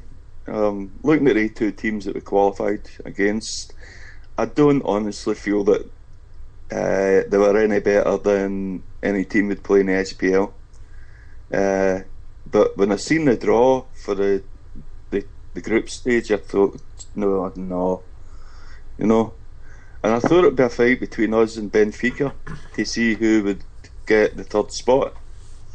And the reason I thought about that was just because it was Neil Lennon's first shot at this. The team was still growing. How would they take the pressure, etc. You're playing Barcelona. I decided that we weren't going to get any points at all there for a start. So as I say, all I wanted was to be in Europe after Christmas. I think the turning point was the Moscow game away. Getting that win really, I think, gave the boys a bit of belief. The two Barca games, I mean, when you consider it took Barca into the 4th minute extra time to get the points, I think they've done incredibly well. Then he beat them at Celtic Park, and somebody else pointed out today that once again they only scored in injury time. It was fantastic. And then I had a funny feeling that Benfica wasn't just going to work out right. I don't know why, but that the night I had us. some confidence. You know, I'd seen Moscow play. I'd seen them a few times. I've seen them at their worst and I've seen them at their best. And to be honest, the first half the night was the Moscow I expected to see in the first game. You know, they were a good, slick, fast-moving side. Gives a lot of problems. I think the manager deserves a bit of credit for reshaping the team at half-time. We seem to slowly come into the game. I agree. I mean, there were several players. It was almost a complete about face from the first half into the second. I think Scott Brown was excellent throughout, but I thought Georgi Samaras, first off, was just absolutely immense in the second half, where I don't think that he quite had that effect in the first half. Commons, he sort of drifted in and out of the game in the first half, but in the second half he was absolutely superb, and that's really, I think, what drove us on. I think what was fantastic about Samaras's play was actually near the end of the game, he used his brain. Yes. Taking the ball into the corner. Yes. Now, we kept that ball in that corner for a substantial time and got a free kick, so we managed to be used for head. It shows the boys have learned. You get at that time of the game, anything could have happened in the new camp. No, anything. But I just got that feeling. I thought, we're going to do this, because they were starting to show belief, bit of maturity. I felt Effie Ambrose improved in the second half, but I think that was a lot to do with rejigging the midfield, because that boy was giving him a horrid time. Oh yeah, no question. I mean, he had his hands full with Rev. How do you pronounce that guy? Meineke? Emeneki. Yeah, he had his hands full with him, and Kelvin Wilson to a large extent as well was not as effective as he's been as of late, and they really came on and did a much better job of containing them in the second half. The midfield did the changes there did actually protect them a bit more. Agreed. Gary Hooper's goal was actually world class. Well, and this goes back to what I was talking about. This is what Gary Hooper does. If Gary Hooper doesn't have service, he's ineffective. He does not create his own chances. But if you give him service, if he has an opportunity, there's really nobody more clinical within Britain. I thought he's I mean, the finish was incredible. It really was. I mean, it just went like a rocket. I don't think the keeper knew. I mean, okay, he made a move, but no chance. It had absolutely no chance. And I don't think he's expected Hooper just to crack like that. I mean, normally, there's guys who will mess about and take a touch and try and run into the box. No. And by that chance, you're limited because the keeper's coming out and there's maybe a defender coming on. Hooper done the right thing. You can't teach people that. That's instinct. No, yeah, exactly. And he has that striker's mentality where when he gets that opportunity, I mean, he's incredibly focused in on just that. He doesn't quite have that sort of mentality or that skill set that he can beat a player or do something incredible with the ball to try and create. But, when you put the ball in his path in front of the net, he's going to put it away every single time. Definitely. I mean, a lot of his goals have been tap-ins, which is his job, right? That's his stock and trade, getting into good positions, a yard out, goal. But he's starting to show now that he can score for a range of positions. It doesn't matter if it's on the left, if it's on the right. And that wee burst of speed he's got helps an awful lot, I know. No question. Because he's got a wee burst of speed that takes him out a yard and a half away from anybody. And 9 times out of 10 he'll bury the ball. Considering he's had to adjust this year to playing without Stokes, a lot of people have said he's went anonymous in games, but that's true enough. I mean, you said it yourself, he's not the kind of guy that's going to go and make his own chances. Well, and to that extent, he's lost. We lost a player like Key, who I think, he was our most creative midfielder, and losing him, it's a big drop off until you get to the next sort of creator that's going to be able to make the bullets, so to speak. I think Chris Commons has filled in that slot and done quite well in spurts. But you're right. So much of what Gary Hooper's effectiveness has been in the past has relied on Anthony Stokes, and not having him. Yes, you can say that Samros has played up top in a partnership role with him, but it's just not the same. Sammy is not a partner in a sort of strike partnership. I think the closest thing to a Stokes in the side just now would be a Tony Watt, and we really haven't seen much of Tony Watt paired with Gary Hooper. It's been, when Gary Hooper has been out injured, Tony Watt has tried to fill in sort of a similar role to Gary Hooper. In how he plays, but they really are different players. I think Tony Watt is every bit the equal, or definitely will be every bit the equal to Gary Hooper. But there's just a bit more in his armament. I think as well. I mean, Hooper's had to play a slightly different role this year. Yeah, but normally last year, they were him and Stokes were effective. It was more or less a straight 4-4-2. But the way we've been playing this year without Stokes is Sammy's playing just behind Gary Hooper, and he's moving it wide and making stuff happen. I mean, that's a £6 million player we bought from Man City. Yep. That we're seeing now, and it just goes to show you. I mean, somebody was writing off. I know that there's a thing. I'm not sure if this is true, but seemingly they're talking about trying to get rid of Miko and send them back and whatever. But I made a point. Look at Fraser Foster in his first season with Celtic. It was a bit of a bomb scare, and now you would put him up with some of the best goalkeepers in Europe.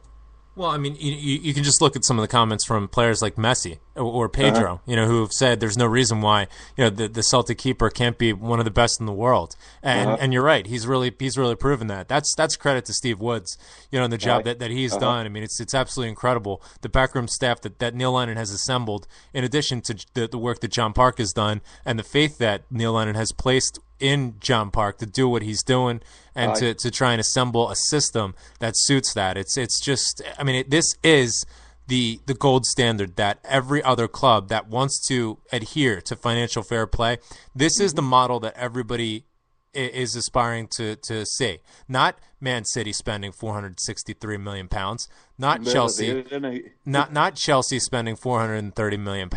All they're doing is rotating through managers, and Man City's not far behind. Mancini's, run out of rope as far as I'm concerned in his time in Man City. I don't know, not but long. I mean, these people are spending a lot of money into these clubs. They know they want to show off to their friends, look, all these trophies that we've won with this club. But I think I was actually going to write a blog tomorrow along the lines of are Celtic showing what are considered so-called bigger clubs, bigger name clubs, I would call them, the route to success. It takes a while. It takes sacrifice. I mean, Gordon Strachan won 3 league championships, but had to constantly cut the budget every year. Yep.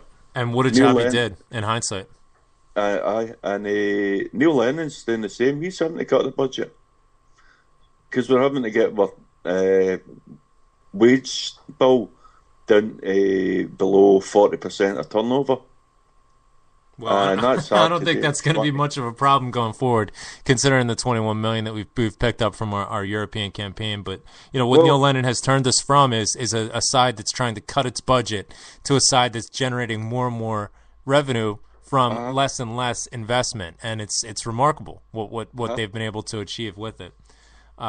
James, thank you so much for calling in. We have I literally have a traffic jam of people trying to. I know. I've seen people trying to get a hold of you. Everybody's trying to get on. It's just great to talk to you, and I want to say hail, and our thanks to all the support we have in America. It's really, really appreciated. Cheers, pal. Thank you so much for calling in, and we'll catch up with you soon. All right. Right. Cheers. Hail. Hail. James Cameron from the Celtic Network. You can find him at the Celtic Network. I think it's Celtic Network 11 on Twitter, and website is absolutely fantastic. It's really the I call it the cog of all the Celtic online media. All right, I'm a little bit hesitant to take this call. We'll see what happens here. It's a guy that is becoming more and more well. Website is absolutely fantastic. See, I knew it. Hold on. He calls into every show. He doesn't turn his speakers down, and then you can hear yourself. He calls into the homeboys all the time. Who could I be talking about other than Paul? Hail, Paul. We're all right, isn't it? It's like I'm hearing myself, Paul. Oh, Graham. Never mind all that. Never mind all that. Oh, 16.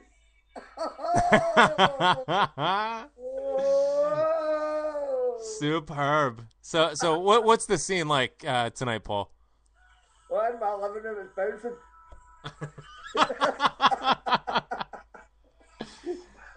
Can you believe it? I mean, coming into today, there was lots of folks talking about, no matter what the result tonight, it's still a good outcome. We're still advancing in Europe, and I'll be honest with you, I even mentioned this. I sent a cheeky DM to the Green and White writer this morning. I said, I'm not confident tonight. I think we're going to get beat.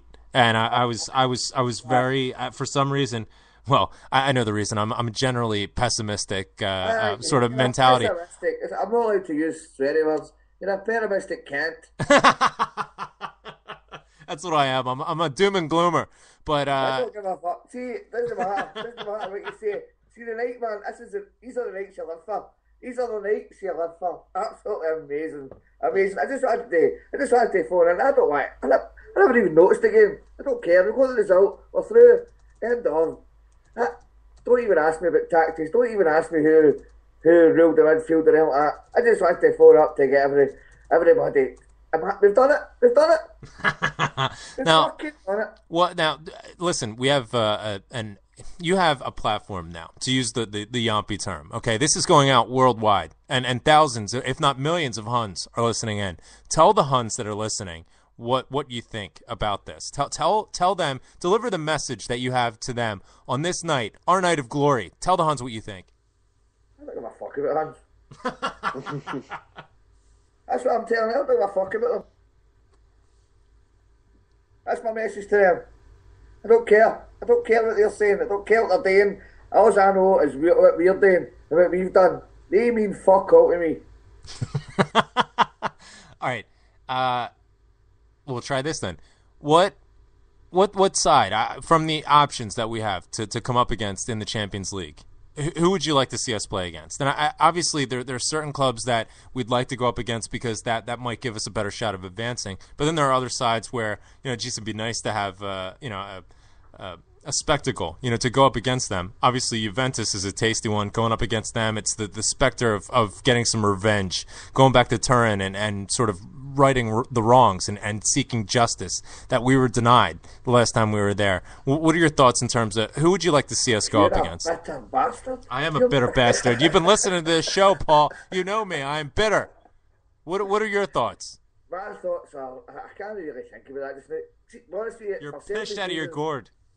For selfish reasons, I want to go to Germany. Germany is the best place in the whole world. It's brilliant. It's brilliant. They serve you those giant pints. I want to take Schalke because I think we could beat them. And then... Agreed. Who cares? Take anybody. We'll take anybody. Anybody. Paul, you're really serving up fantastic radio, but I like the point that Germany is it's brilliant. You know, they serve you the giant pints of ridiculously strong beer, and you know everybody's just jumping up and down. They have standing. They don't care about lateral movement, illicit chanting. They got the flares. They're lighting the stadium on fire. They're super duper Schwanzenstuka. It's Sometimes I wish they won the fucking war. Oh, Jesus! Oh my God! Sorry about that. I just started to you're listening to Beyond the Luftwaffe. This is Paul calling in. I just wanted to phone in and pick your spirits up because this is the nights we all live for. This is what we all live for. This is what I spend my money and have these emotional roller coasters for nights like this. And we've done it. The Celtic have done it. So fucking let's get in about it. So whoever we get in the new year, we'll get and we'll cross that bridge when we come to it. Fantastic. Won the Celtic, won the Drum Chapel. I'm going to get wrecked. It's my birthday today, by the way, as well. Happy birthday. Everybody, please wish Paul a happy birthday. You can find him on Twitter at St. Sixtus. He's from Drum Chapel, and he's doing him proud. So I'm on the Drum Chapel. I'm on the Celtic. Thanks so much, Paul, for calling in, and we'll catch up with you soon. Cheers. Hail, hail. Jesus Christ. So it's only his second tweet, and Bruni already has everyone in stitches. Is Ledley goes and he goes. You know, now Bruni's finally on Twitter. Get ready for his shit banter. And Bruni goes, "You're just mad because my new sheepskin coat is your ex-girlfriend." Is that real? Is that a real? That's not a real account? All the players are talking to him, so it's got to be him. Really? Yeah. See, I always thought that was a parody. Let's Ledley, Hooper, even little Meowby. Okay, all right. I don't even follow little Meowby anymore. Jesus. Speaking of a sheep, I think we're joined right now by the legend that is Snake Plissken, all the way from Slovakia. It's got to be about 4:30 in the morning in Slovakia right now. Hello, Snake. Give us your thoughts. What are you thinking? What's the scene like? Are you absolutely pished out of your gourd, or do you need to get up and be productive tomorrow? Well, first of all, I thought I was never going to get fucking on tonight. I'm telling you, it's like a telethon. No, no, it's good, man. No, it's actually 1:48 to be precise at the minute in Slovakia. Just so you know. No, I'm not pissed out of my head or anything like that. I did have a few beers earlier, but I'm fine now. I was after work today with some friends and just a few drinks, and then came back to watch the game. Nothing mad, anything like that, but it was just an incredible evening. Absolutely incredible. And the tension was at times unbearable. But we got what we wanted in the end, and it was just wonderful. With the games locked in 2 draws, I thought something's going to happen somewhere. And I just hope it happens in our game for us, and that's all I wanted, I just realized I just started to buzz a little bit. So get ready for this shit patter. It's steady on the heels. Yeah, listen, Snake, to be honest with you, I was completely pessimistic throughout the entire day. I was sick to my stomach. I was not expecting anything out of tonight, and I think that the result last weekend, as well as really the run of results that we've had lately, have really affected me.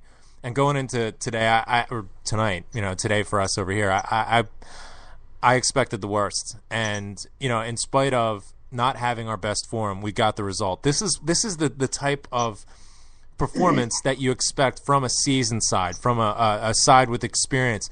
Lenny keeps talking about having that older head to sort of guide the troops through. Who's the older head in this side? Out with Scott Brown. And Scott Brown, he's 27? That's really your elder statesman? I mean, surely this is remarkable to have so many young players step up and show such maturity and such a level of mental strength, mental fortitude. It's really remarkable. Well, the other two are obviously Samaras and Commons. I think both of them are older, or as old as Scott Brown. That's right. Commons I think is about 29, and you're right. Samaras is like 28. So you're right. Yeah, there is. But I mean, still, Chris Commons is not a player who's going to draw on a wealth of Champions League experience or experience at the top level. And some of his tweets, frankly come off like he's 12 years old, but that's neither here nor there. I think Sammy, to a large extent would probably bring some of that maturity. Obviously he hasn't had an extensive array of Champions League experience or European experience, but his performances, let's talk about Sammy. I give him loads of stick, and I'm a complete dumbass for doing that. But nonetheless, at the time, I think it's perfectly valid and appropriate. But he's come through time and again and really been, like Jerry was saying earlier, he's really been our European, our top performer, really the energy that's pushed us through. And because he's played in European Championships and World Cups, he has the experience that nobody else in the rest of the squad has. I mean, even Scott Brown's played Champions League and Scott Brown's been the captain. But Scott Brown's a Scottish international. Samaras has played for the country that for some inexplicable reason managed to win a European Championship. That's a good point, though. But he's got a system. He knows how to win. And a lot of these other guys are the same. Well, who have played in that Greek team. They know how to get a result. I mean, even this year, nobody in their fucking right mind would have thought Greece could have got out of that group with a host nation, with the Czechs, and with the Russians. Well, especially going up against that final game against the Russians, that was so vital that they needed to win and did. I mean, even going up into that tie, but they did it. And Samaras was immense in that game. Yeah, he was. And he knows how to do the job. He does. The experience he's had at that kind of level in Euros, World Cups, and international football means he is, to all intents and purposes, our best player. I mean, guys, when I talk to guys here, they watch all that English crap and they watch Barcelona and Real Madrid, and then they're like, so who is the best player at Celtic? And I say, well, we don't have anybody who you would class as best player. Victor Wanyama. But if you're talking about most famous player, it's Samaras. That's a very interesting topic. It would be hard to argue with that. It would be hard to argue with in terms of name brand sort of recognition, Samaras, but, Fraser Forster and all of the notoriety and the plaudits that he's gotten, and well worth it, that over the past several months, in terms of not just getting a place finally in that England side, but now, you're hearing chants at Wigan, Wigan supporters chanting to Joe Hart, "You're just a shite Fraser Forster." I mean, it's guys like Fraser Forster and Victor Wanyama and Gary Hooper, these guys are coming up. They're not established. Samaras is established, and people know who he is in world football. Very good point. And that's why that when we've been playing in a lot of these games, 3 players have been around Samaras when he's got the ball, because they go, shit, this guy's their big player. Very good point. Very good point. Which is not always fair, because I think Samaras has not always played so well in the Champions League group stages. But, I mean, I think, for example, if you want to count our best players in this campaign, Charlie Mulgrew. Hey, speaking of famous players or famous people, I'm getting a tweet now from Rocky Bats. He wants to know if you've ever heard of a guy named Rocky Bats. Is that a trick question? A simple yes or no, I think, is what he was looking for. Rocky what? Rocky Bats. No, I haven't. Oh, all right. Well, Rock, you got to get in touch and let us know. He says, is he a Slovak? No, I don't know. No, he's an Italian. He says, right. Ask Snake if he's heard of Rocky Bats. Now, if Rocky Bats is famed for the he had the YouTube clip several years ago, with the poems about the Huns and the Queen and all that kind of stuff, and now he has a burgeoning music career as well as he's writing a book. So, did he write Gangnam Style? I think he's writing. He's writing something else, but anyway. But God, nice reference with the Gangnam Style, though. The best thing about the result tonight for Slovak Celtic supporters is the guy who gave away the penalty is a Czech guy. So we can laugh at the Czechs. Thank you. How do you say thank you in Slovak? Ďakujem. Yaquem.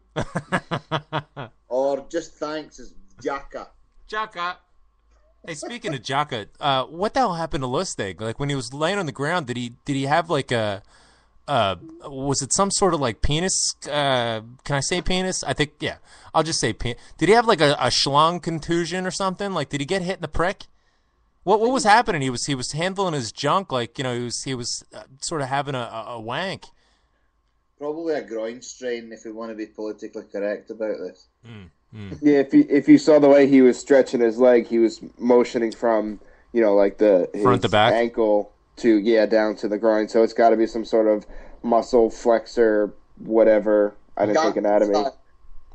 Look, I'm sure that a lot of twisted Celtic supporters have often thought, they'd love to, their dream would be to have a wank in the middle of, in the center circle at Celtic Park. I think Lustig was trying to act that out, but it was just, hopefully he I was going to say hopefully he comes good, but that would be. He's letting the zombies know what he thinks of them.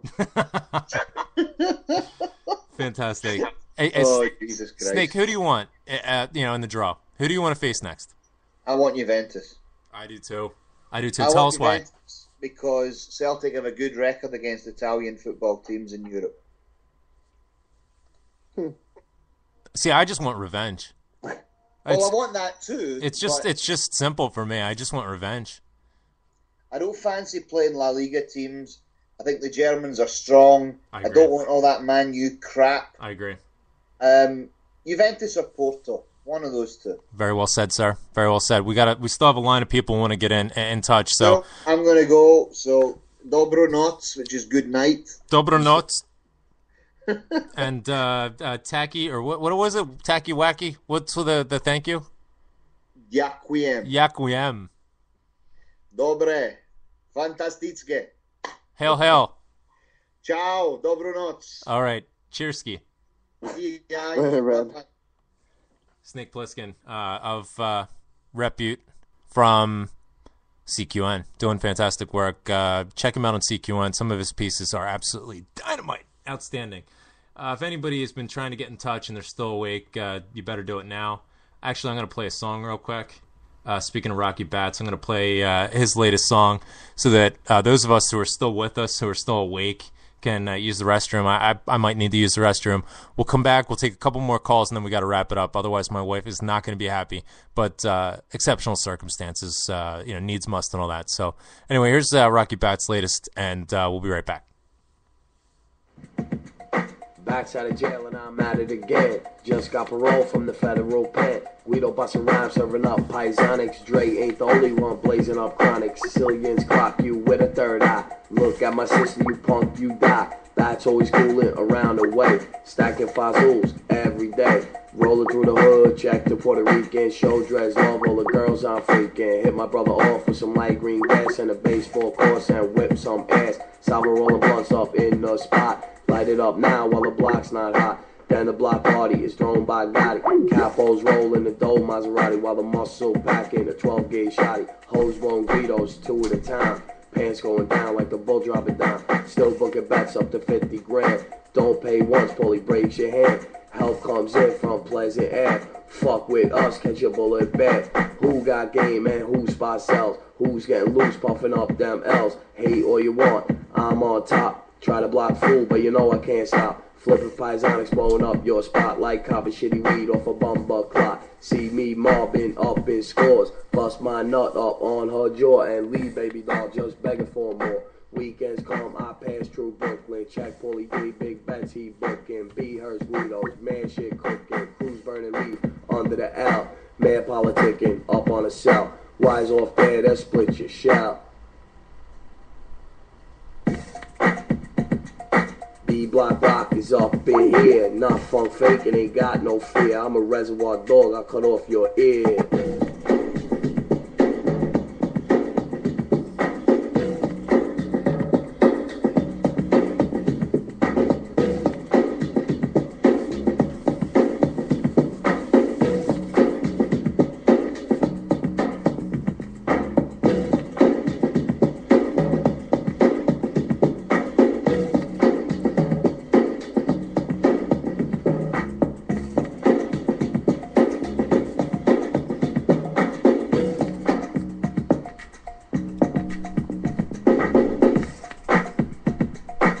can't nobody fuck with us. Pure Sicilian, not many I trust. Punk ass Guido's eating my dust. Check yourself for your ass I bust. See me sliding through the clubs. Guido sipping on the bubs. Pinky ringing, showing love. Old school baller, single malt. Push up once, it ain't your fault. Push up twice, get sprayed with salt. Guido's better recognize. My fam is deep, we roll with size. So keep your eyes off of my prize. Don't be tough guys when you're not, or bats come by and blow your spot. You step on toes, Paisan get shot. Don't hate me, hate the game I got. My shit sells, your shit just rot. You're freezing cold, I'm blazing hot.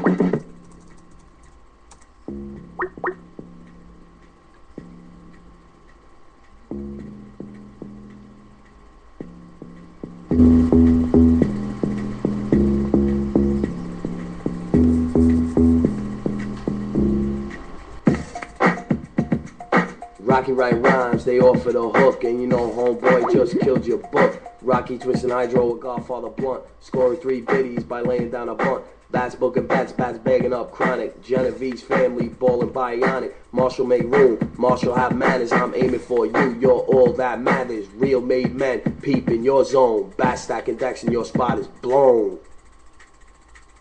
All right, you're listening to the Beyond the Wave Celtic Football Show. That's Rocky Bats there. You can find him on iTunes. Just search under Rocky Bats. He's got Pisonics, and we're hoping to get him in the next couple of weeks to come on and join us and talk about what he's working on, the latest there. He's got a book that's ready to be released, as well as his music career, and then many of you know him from the YouTube compilations that he's put together, which have been absolute hilarity. But before we do anything, got to hear from the Parrot. Just wouldn't be a BTW Celtic show without hearing from Steve Monahan, the man with more nicknames than Apollo Creed. Hail, hail, Parrot. Were you at the game tonight? Give us a sense for what the atmosphere was like. Hey, how you doing? Frida Jean, Finian Frogman. Yeah, we're just trying to do a little Wednesday night cash and carry with the Mellow Birds and Karen Gillian and Doctor Who, and I can't drop as many references or cliches as you, but I'm. Very nice afternoon, Graham. I've set up a permanent routine now. I had luncheon out in my usual places, same I did before the Barca game. Went to St Mary's, lit a few candles. I saw that. I saw that. Thank you for the post on the Facebook page. That was no problem. I was glad to see that. I was wearing a big blue coat today, my little black flat cap, and I was walking into town, and by 2:30, the Hoops Bar Birds bouncing me. And I'm the only guy in Glasgow wearing fucking blue. It's sort of awkward. So I had to run down to the Celtic shop on Argyle Street, and I bought all used American and Canadian stamped Celtic Christmas cards tonight, so they're getting written and posted tomorrow. Oh, beautiful. Thank you, sir. I appreciate it. Yes, I was. So I had to walk up the road with like a Celtic bag, so everybody knew. First time in 40 years living in this city, well, it was just, everything was green today as usual. It was great, mate. It's like... And then you're walking through with a blue jacket, like, what's that Dafty doing with the blue jacket on? Well, I seen some of the scamps who shall not be mentioned, who maybe had a few games off. I sort of went, all right. And they sort of went, all right, and that was it. So, no, mate, really good. I had a bit of a Fenian treasure hunt before the game. I met Jason Higgins and I met the fantastic Tony Cassidy. Pope Paul had my ticket. Glasgow, round Celtic Park. When you and the Rev came over, there's a black zone of a mile for no communications about 20 minutes before a game and an hour after it. So I was getting random texts, yeah, we're here. They took me to a new secret bar in Glasgow, which is very near the ground, believe it or not. A little bit pricey. A speakeasy? No, it's actually, it's an official. It's official. Does Mellow Birds. Well, it must be good if it does the Mellow Birds. Does the Birds. So we're sitting there. Yeah, it was good, mate. Great night. There's a little bit of aggro. There was some Moscow fans being a bit naughty, so it's the first time in a long time I've seen it. I walk obviously around by the away end. Yeah, now tell us what their supporters were like. I mean, yes, you generally refer to groups of fans as naughty, but what was your experience with the Moscow fans tonight? What sort of banter exchange was going back and forth? They were in a pub called the Admiral where Paul Larkin had his first Glasgow book lunch, and the girl who's on my bus, her dad owns the pub, and tweeted that 5 Live actually were getting in at about 5 PM this afternoon to have a chat with them, but The Moscovites, I believe, were having a nice time. There might have been a rogue element. It was a bit bizarre. I've heard a lot of accents walking up the London Road going into Celtic Park, but there was two, like, they looked like Russian internet band pops with the glasses on and talking fluent Russian. So there was a few normal fans there, but yeah, they had a sort of... they were noisy, I'll give them that sort of thing, mate. But allegedly, I don't want to comment on anything, but supposedly there was a bit of naughtiness around the Gallagate area, but I certainly never seen anything heading up to the match, mate, you know? Yeah, that's to be expected. And we saw tweets coming out that they had a police presence that were escorting them through the Gallagate, which is a bit excessive. But we know how Strathclyde police like to roll. What was the atmosphere like compared to the Barcelona? I mean, it's impossible to compare any atmosphere to what took place in that night against Barcelona. But in terms of the singing, in terms of the atmosphere, in terms of the energy, obviously the Green Brigade are coming back after the boycott. You're sitting perched right above them, a perfect position to review. Give us a sense. What was the atmosphere like? Because sometimes on the streams or the feeds or the television broadcast that we see over in the States doesn't do it justice. Did you feel that energy again? I think there was a great dynamic in the city, Graham, and the fact that I think that everybody getting near the ground. I think certainly we walked. I mean, I sent there's a couple of bleary pictures out from outside the ground getting in. To me, it was probably guys have said it in earlier calls. It was I was just thinking the fact that I says, and I was over the moon what we were doing and what we've done so far in this tournament. But I thought, would the Barcelona result just be like a novelty if we didn't get through tonight? So I felt there was a great nervousness in the stadium. The game itself, I mean, I think you guys have covered all the points to a great angle, but I actually was sitting beside a guy tonight who swears more than the Boldiardi. Pope Paul's assistant, obviously being a good Lithuanian Polak, the Russian people, the Tsarist Russian Empire never did anything nice for the Lithuanians, so we were cursing them. But poor old Davy, Pope Paul's assistant, was once on an all-inclusive holiday and it was all Russians in his hotel.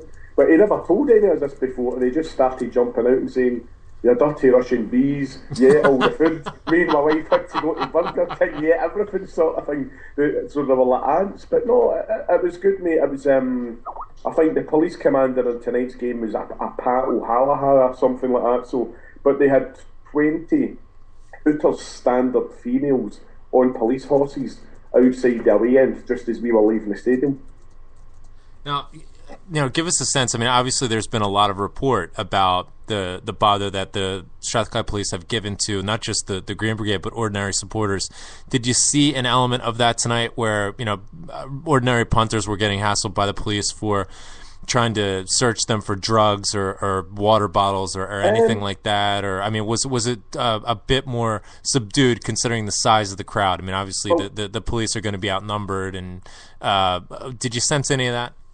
I seen maybe I was in town from about 2, Graham, and I left St Mary's. Obviously, when you come over, you'll see you can then go into the Gallagate as if you're going away Celtic Park. There was a lot of what we'd call like rapid response units with like vehicles with maybe about 6 officers in it, and there was a few rain buzzing about. But no, up at the ground itself, mate. No, it was, to be honest, it was just the usual. It wasn't. I never felt it was hands on. I mean, there was a lot of the only frustrating thing from a fan's point of view is the queuing system at the ground getting in. There was large queues. I'll tell you off air how Pope Paul got me in. He got me in a door I've never seen before. I was given an asthma inhaler and says, if anybody asks you've got asthma, and away we went. Absolutely, honestly, mate, you think being in... I mean, I've never been in the racings or anything, but Pope Paul and his disciples are worse. There's secret pubs, there's secret doors and tunnels, mate, unbelievable. But no, it was a really, really good night. I mean, obviously, I know you guys probably don't get, certainly the American and Canadian lads, I know obviously the UK lads will, the French journalist last night, I've been raving about him on the Homeboys, Philip Eclair. I don't know if you follow him on Twitter. Sure, absolutely. And he was excellent on ITV last night, Graham, and he was putting all the games into perspective. I mean match-wise tonight, I mean obviously Hooper's goal was excellent, performance-wise it was, but I think obviously the Russians were being a bit cute with the bad tackle on Chris Commons, knowing that we'd taken with 3 substitutions. So their player maybe thought, this ref's been weak all night, I may take a yellow card and this means you'll have the advantage sort of thing because Celtic's had their 3 substitutions. But no, mate, just a really, really night. It's we were discussing it in the pub before the game. Once again, Charlie and the gang's been portraying all his moonbeams out again today. So not great night in the City, Graham. And honestly, mate, it's such you're going to see a beautiful city when you come here when you're over for the game, mate. You know, but well, it's going to happen in February. I'm telling you right now. I had a bit of disappointment in trying to get my visit around the New Year or around the holidays set up. I couldn't find a flight that was available for the missus and I to come over, but we're going to definitely make sure that in February. So we're fortunate where we have a President's Day holiday in the middle of February that's nicely bookended in between the Champions League ties. So we can come over for the first Champions League tie.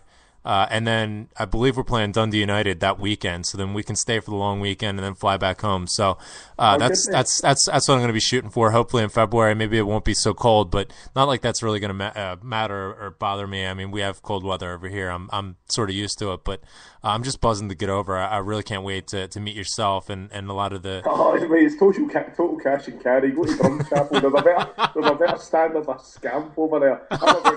Drum Chapel, is that right? Up the drum. I'm going over. Paul's taking me over at the end of January. I'm off to wear my old Guantanamo catsuit so they don't steal any of my cash and carry clobber, mate, you know. No, I mean, obviously, result-wise tonight is fantastic, and it's a really positive thing for Scottish football. There was, as I say, Claire was last night was talking about how the teams last night and tonight, the big teams, obviously we had a big team as well, but how they would be positioning and dropping points to try and massage who they would be playing and not playing. So I think it's very important that they get through in their own merit tonight. Yeah, no question about it. Which just like seals the deal sort of thing. But no, mate, it was a really, really, really, really good night. No problems at all. The only cash and carry element of the evening was my bus sort of didn't turn up, so I had to walk the 3 miles up the road, mate, but I was gliding on air, mate, to be honest. So, of all the walks that you have to do, I mean, you're probably just, delighted to be out and have some fresh air and try and work on that smile.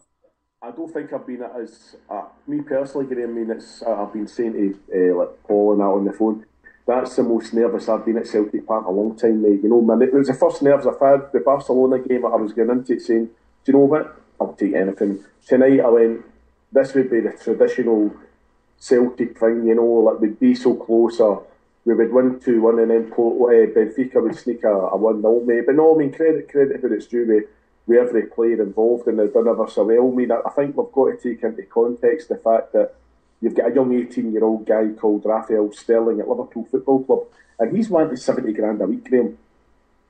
Yeah. And what we are paying, and listen, I'm no looking for any players to leave or whatever, but I just think tonight showed you how much, when Victor Wanyama's not playing in that team, how much we'll miss that guy. Oh, mate, yeah. That was definitely very apparent through large stretches of this game. I kept thinking, Kyle is a decent footballer, but he's no Victor Wanyama. I think that, that really, the point was made earlier that this may have strengthened Peter Lowell's hand to the board to say, listen, we have all this money left over now that we can solidify. We don't need to sell Victor Wanyama, but it also weakens his hand somewhat in the standpoint of Victor Wanyama's agent's going to come back to him and say, right, so about that deal. And Peter's going to need to pay because Peter knows that without Victor Wanyama in the side, it's a completely different element. And all of a sudden that $21 million that came to us, so nicely, all of a sudden is much less assured. So an investment in the wages for Victor Wanyama seems like a good bet.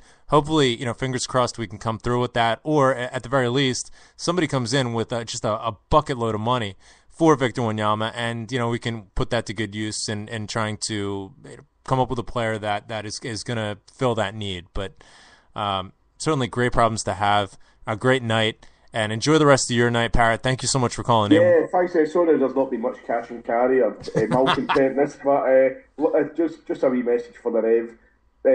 I'll be having lunch with Karen Gillan with you and the G. I'm going to make that happen. We'll tweet him some pictures. So, bastard. I'm telling Amy, you scamp. I'll get back to the show, lads. All right. Cheers, pal. Later. Hello. That's the parrot getting in touch as he typically does. We have one more call. Rev, you up for one more call, and then we'll call it a night. Sure. All right, we got to hear from a guy who is world renowned, really. I mean, people know him all across the world. He's been can you hear me? He's been featured on Talk Sport. He's been featured on problems this end. I've been messing about. Wait to see if I can. Yes, can you hear me? I can hear you loud and clear. It's Tommy in Glasgow. We've heard him on Talk Sport. We've heard him on BBC, the World Football Phone-In. He's world renowned. He's got Thomas J. Clark III. He's got Sheikh Matajri. Yeah, the whole clan. Everybody's just pumped up tonight, I'm sure. Tommy, give us your thoughts. Sorry, mate. I've been trying to set my stuff up to do the speaker with the Spreaker stuff with the Skype. Yeah. And let me tell you, Tommy, your show has been absolutely can't miss stuff over the past week. You've had fantastic interviews with David Lowe. You've had Matt McGlone on, and your show has just developed and just become an absolute must listen for me. I spend a lot of time in the car throughout the course of the day, and I rely on podcasts myself. And you're one of the first podcasts that I listen to, so it's great stuff. Keep up the great work, pal.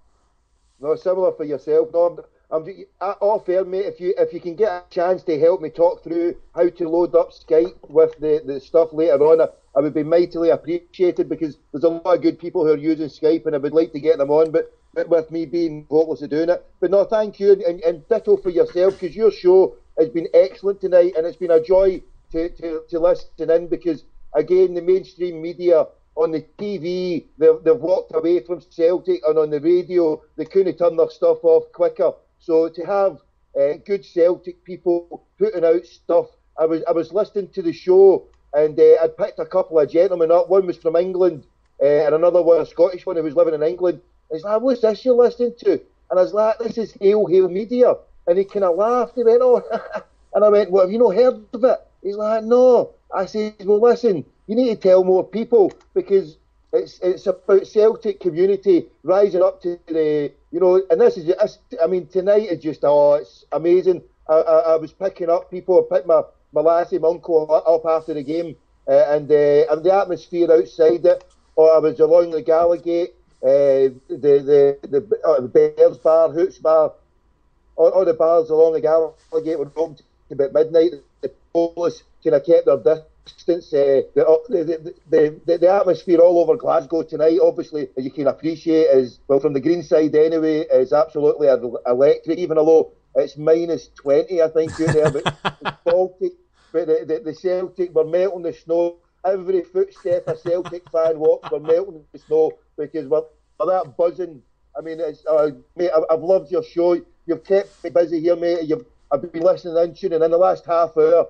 I've been frantic trying to sync up. I've downloaded stuff, but I've been tuning in and listening. I'll re-listen, mate. And you keep up the good work there, mate. How did you find the game? I mean, I watched most of the game from the house, and then the last 10 minutes I was driving along. How do you find it, mate? How did you think of the game? I mean, I heard you saying they obviously didn't play that good, but it's always, mate, it's the result that counts, know how we played, isn't it? Well, absolutely. I couldn't agree with you more. Rev, why don't you give us your thoughts first, and then I'll chime in after. Go ahead and tell Tommy, what your thoughts were watching the game, and we heard from you a little bit earlier, but go ahead and share your thoughts first. Just about the game in general. I mean, I was hopeful. I felt deep down inside that we could pull it off. One way or another, or at least, we can get the draw, and Barca would help us out. Then, as seeing tweets come in, people, mostly Yampy describing, the Barca game and giving updates there, I realized, we were on our own and we weren't going to get any help. So we had to just pull it out ourselves, and, just especially the last 20 minutes, 25 minutes was just nervous times, yeah. Watching the two games as well, I was tuned to both of the games, and the chances that Benfica had, I mean, the first half off the post, the last minute, and I was backing off watching one game. To have to go through two games at the same time for the last 10, 15 minutes, Oh, my head was out the window. Oh, I was at the minimum. Absolutely nerve-wracking. And Tommy, I got to be honest with you. I was not optimistic coming into this game, obviously, considering our recent form. And I had a bad feeling. And I guess a lot of it was just nervousness about, we've come so far and to, not make it into the Champions League and the knockout stages. It would just be such a letdown, especially after that Barcelona result. But, the boys really came through. I mean, like I said earlier, it wasn't our best form. The players, I don't think, played with the same crispness or the same sort of clinical edge that they have in the past. But nonetheless, they figured out a way to get the result. And like you said, it's the result that's the most important thing. That's really what counts. That got us the 3 points, and that got us through to the next round. So I couldn't be more delighted, with the effort that the players showed, in spite of the fact that, at certain stretches it looked, pretty uncertain, but they held their nerve and they got us through. I mean, I'm especially proud. Gary Hooper just took his goal exceptionally well. Sammy, just really turned it on in the second half and was our key player. And Commons, was definitely in the mood from the beginning, and they deserved it. They really deserved it. A team that was put together for less than £15 million to progress further than teams that were assembled utilizing essentially $500 million, and they didn't get through. I think it's a testament to the job that Neil Lennon has done. And yes, Peter Lawwell, I've been a big critic of his in the past, but what we asked for over the summer, a commanding, dominating center half, he gave us. We asked for a striker, he gave us 2. And, he came through. John Park has done exceptional work. I think that he has been the cornerstone, as I mentioned before. And all of the backroom staff, the coaching, has just been phenomenal. Steve Woods, and how he's brought Fraser Forster through, who, in my mind, should be England's #1. Tommy, tell us what's next for your show, because, as I mentioned, I mean, Tommy, it's Glasgow Radio Online on Spreaker. And it's part of my daily listening routine. You've been featured on Talk Sport as well as BBC, the World Football Phone, and you got to give those guys a call. And I love hearing you when you call in, and you don't let them get away with anything. You hold them to everything, and you're always talking about Celtic-minded and Celtic-related concerns. And I hope that you'll continue that, especially given the exposure that we're going to get and the heights that we've risen to. So keep up the good work. What's next for your show? Well, first of all, thanks a lot, mate. What I'm going to do is my friend Mike Graham's on Talk Sport. I tried to get on last night because there was some guy on there talking a lot of nonsense about Sevco, and I was about to go on there, so I'm going to go on there. But it's a good point. I've been meaning to do it for a while. I'll plug Hail Media for on Talk Sport. I'm meaning to do that, and your good self. Good man. For myself, I'm planning another couple of bloggers. I'll remain nameless just now, but it's just about tying things together. And a veteran, I was going to try and get them done tonight, but I was busy during the day, sleeping because I was busy last night. So all knocked into, so I was going to try and get a veteran, Lisbon Lion, not a player, one of the troops who went to Lisbon, a fan, and he's on the huddle board, and he's a good lad. And I was wanting to get his experiences on from away back in Lisbon, and some of the old crew. I'm 40 myself, but I love hearing people in the 60s, 70s of the tales from what happened at Lisbon and all that, and listen to Matt and Matt McGlone and David Lowe and what they were talking about. So for me, I've tried everything for the whole stuff in the last 9 months. It's all been Sevco and me phoning all different ones. So now, I just progression. I want to move on. I'm a Celtic fan, always will be, and so now I'm looking to contact Celtic people, bloggers, fans, players. So if anybody's listening, get anybody connections, and also a new feature, a couple of things I'm going to be planning doing. Tim's Abroad and Desert Island Tim's, and people, and already I've got a few good people who are, and even yourself, Graham, and the Rev. I would love to get you on, because what I want to talk about, and then is your experiences as Celtic fans, what drew you in, because for myself, I was fortunate coming from a Celtic family. I mean, and brought up that way, but then people who come to Celtic from are not from that. I think these are so amazing. People who suddenly will walk into Celtic. Oh, this is the team for me. One of my mates, a brilliant guy, I know, a Protestant guy. He was from a Rangers family, and he was a Rangers fan when he was a boy. and then all of a sudden something clicked in the 60s, and he said, and it was two things. It was a beautiful football at Celtic, and it was the hatred and the bigotry at Rangers. And he walked into Celtic Park, having been brought up by his family, so stories like that. So I'm going to try and get more of that, more Celtic stuff, because at the end of the day, we're better than the sum parts of hating that other team. They can hate us and could do whatever. We've got to always rise above it. And tonight we have risen above it. What Celtic done tonight on that pitch with Neil Lennon. It should, like you say, is full praise. I've been critical of Peter Lawwell before, but what they've done at Celtic Park and bringing everything together now, it was just wonderful. It was spectacular. Like you say, it would have been sad if we hadn't progressed tonight, but the fact that we did, it gives. I mean, it's like after the Barcelona game, everybody was buoyant and happy. It gives everybody a boost. I mean, we've all got hard lives and sad lives and stuff happening, so just even such things like this, it helps boost the morale and the psyche of the Celtic fan, and that's what we want. Everybody will be buoyant the next couple of days, and everybody's going to be looking forward to this draw in a couple of weeks, and then Christmas presents will be, here's you go, here's your ticket to Dortmund or Munich or Schalke or Malaga or Juventus, anywhere. I mean, we're now dining at the fine tables. Well, these mad crackpots are away booking campsites in Elgin and whatever. I mean, so we're living at the fine. And about £5 million just for getting through. However we're getting, there's another £5 million, and it's probably helped extend the career of maybe Victor Wanyama at Celtic. Maybe if a team had come in January, maybe Celtic might have sold for 10, 15 or whatever. Now the carrot is there for Big Vic to stay, keep the team together to the end of the season.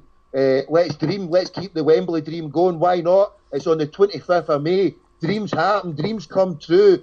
I never thought I would get to walk in Seville, but when I seen that we could get there, then there was a chance. And with a young team, it's going to take a lot, and it's going to a lot of times, but why not? Like tonight, this is a night to dream that we're on the way to Wembley. It's another, was it 6 months now? It's 5 months? 6 months. Less than 6 months. And we could be on the way to Wembley on that beautiful day, 25th of May. And God willing, you two brothers will be over here for that, yeah? Oh, yeah, that'd be absolutely immense. If we're there in the final, I don't think there's any question. We're definitely going to be there, pal. Tommy, thank you so much for calling in. Where did we get there?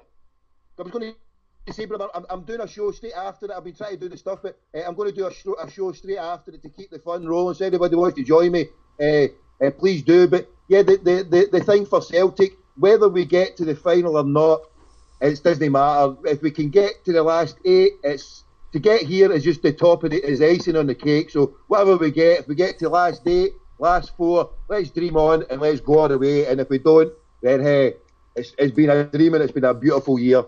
And God bless, bro. Very well said. Thanks so much, Tommy. Anything we can do, and just please let us know.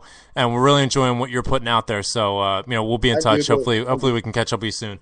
Cheers, pal. Keep it up. Yep. God bless you, Dave. Well done, mate, for getting married there. Well done, bro. Thanks, man. Take it easy, right? Tommy is always class. You can catch him at, like I said, at Glasgow Radio Online on Spreaker. He's going to be picking up right after we drop off here, and I think I probably should wrap it up because my beautiful wife, who's just absolutely wonderful, do you think that might help?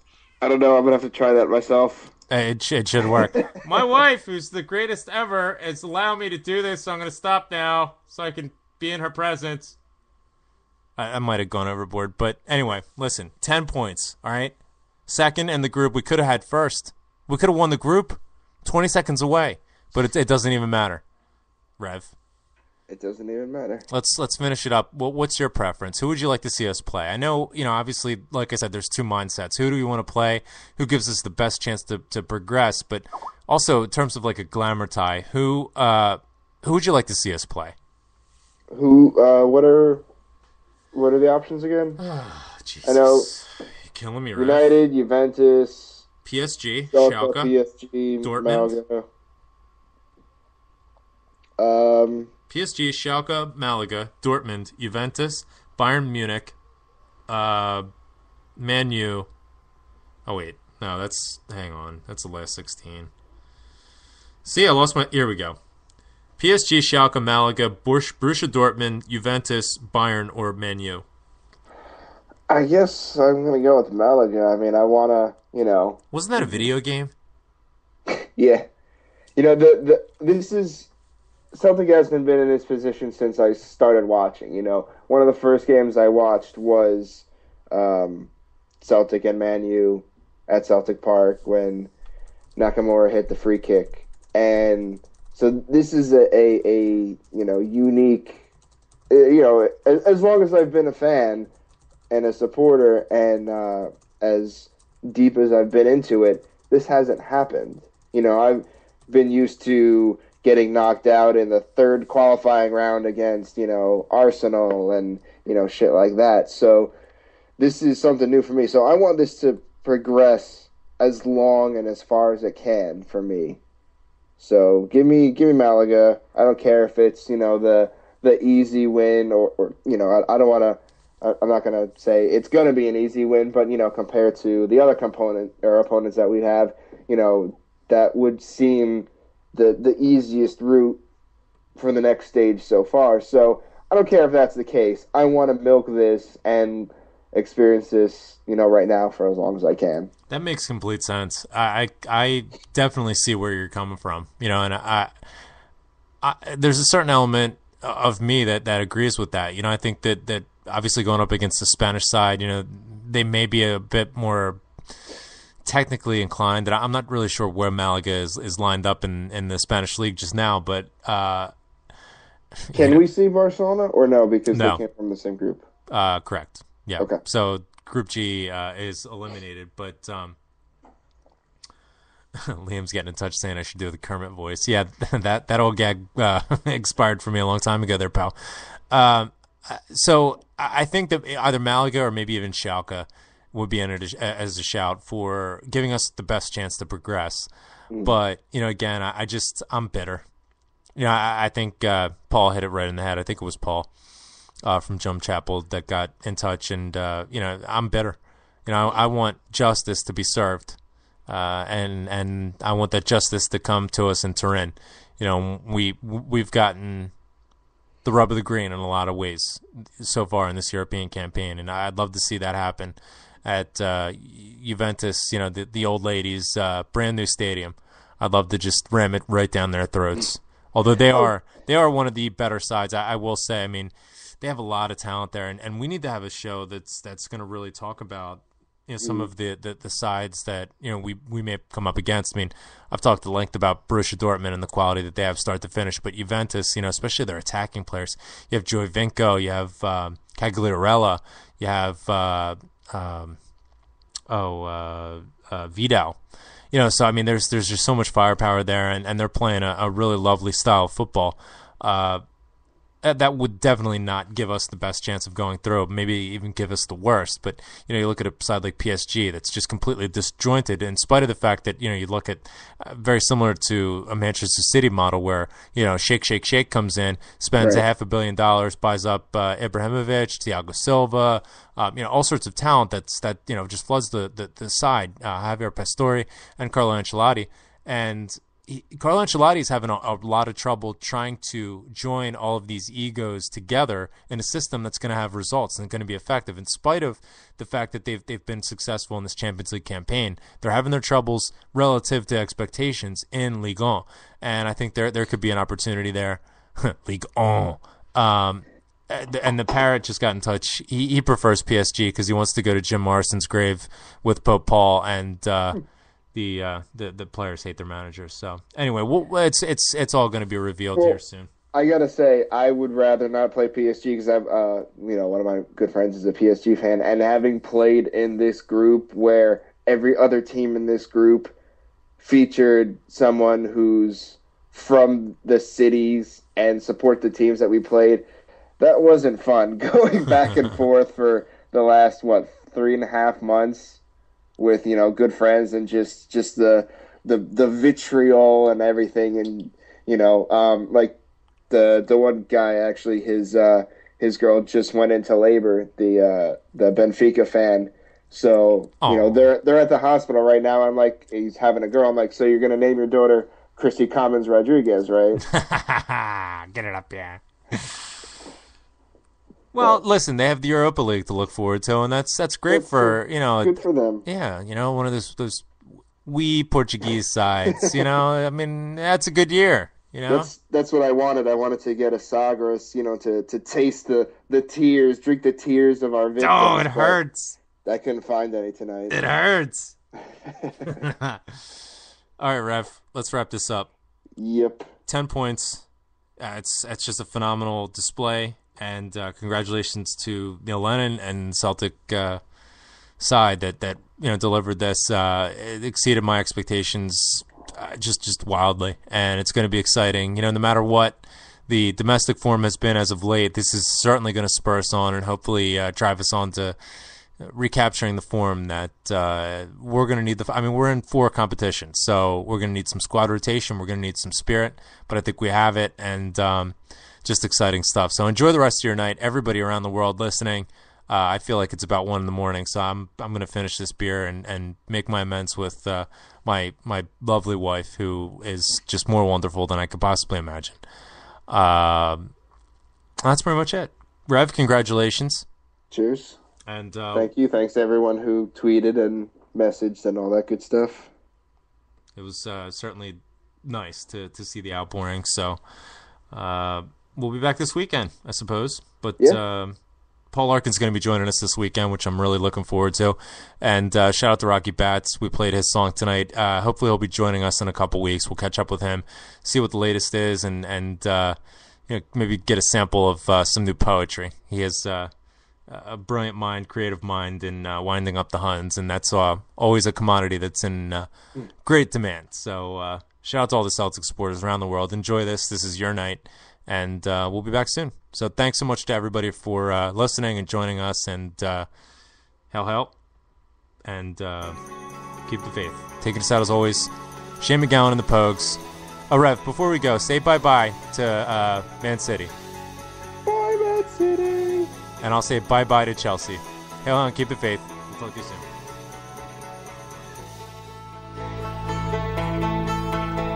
The island, it is silent now, but the ghosts still haunt the waves. And a torch lights up a famished man who fortune could not save. Did you work upon the railroads? Did you ride the streets of crime? Were your dollars from the White House? Were they from the 5 and dime? Did the old songs start to cheer you? And did they still make you cry? Did you count the months and years? Or did your teardrops quickly dry? I know it was not to be on a coffin ship.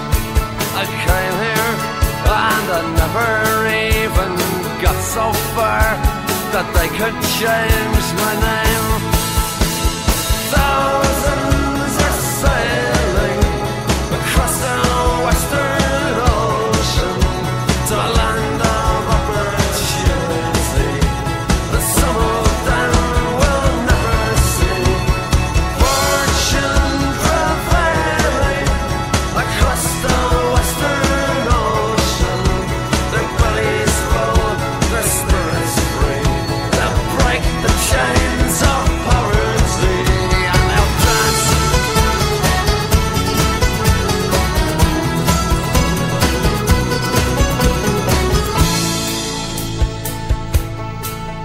In Manhattan's desert twilight, in the dead of afternoon, we stepped hand in hand on Broadway, like the first man on the moon. And a blackbird broke the silence as you whistled, it's so sweet. And in Brendan Behan's footsteps, I danced up and down the street. And we said goodnight to Broadway, giving it our best regards. Tipped our hats to Mr. Cohen, dear old Times Square's favorite bird. Then we raised a glass to JFK and a dozen more besides. When I got back to my empty room, I suppose I must have cried. Thousands are sailing again across the ocean with a hand of opportunity. Trust tickets in a lottery. Postcards were mailing with skyward skies and oceans from rooms that daylight never sees. And lights don't glow on Christmas trees. And we danced to the music and we danced.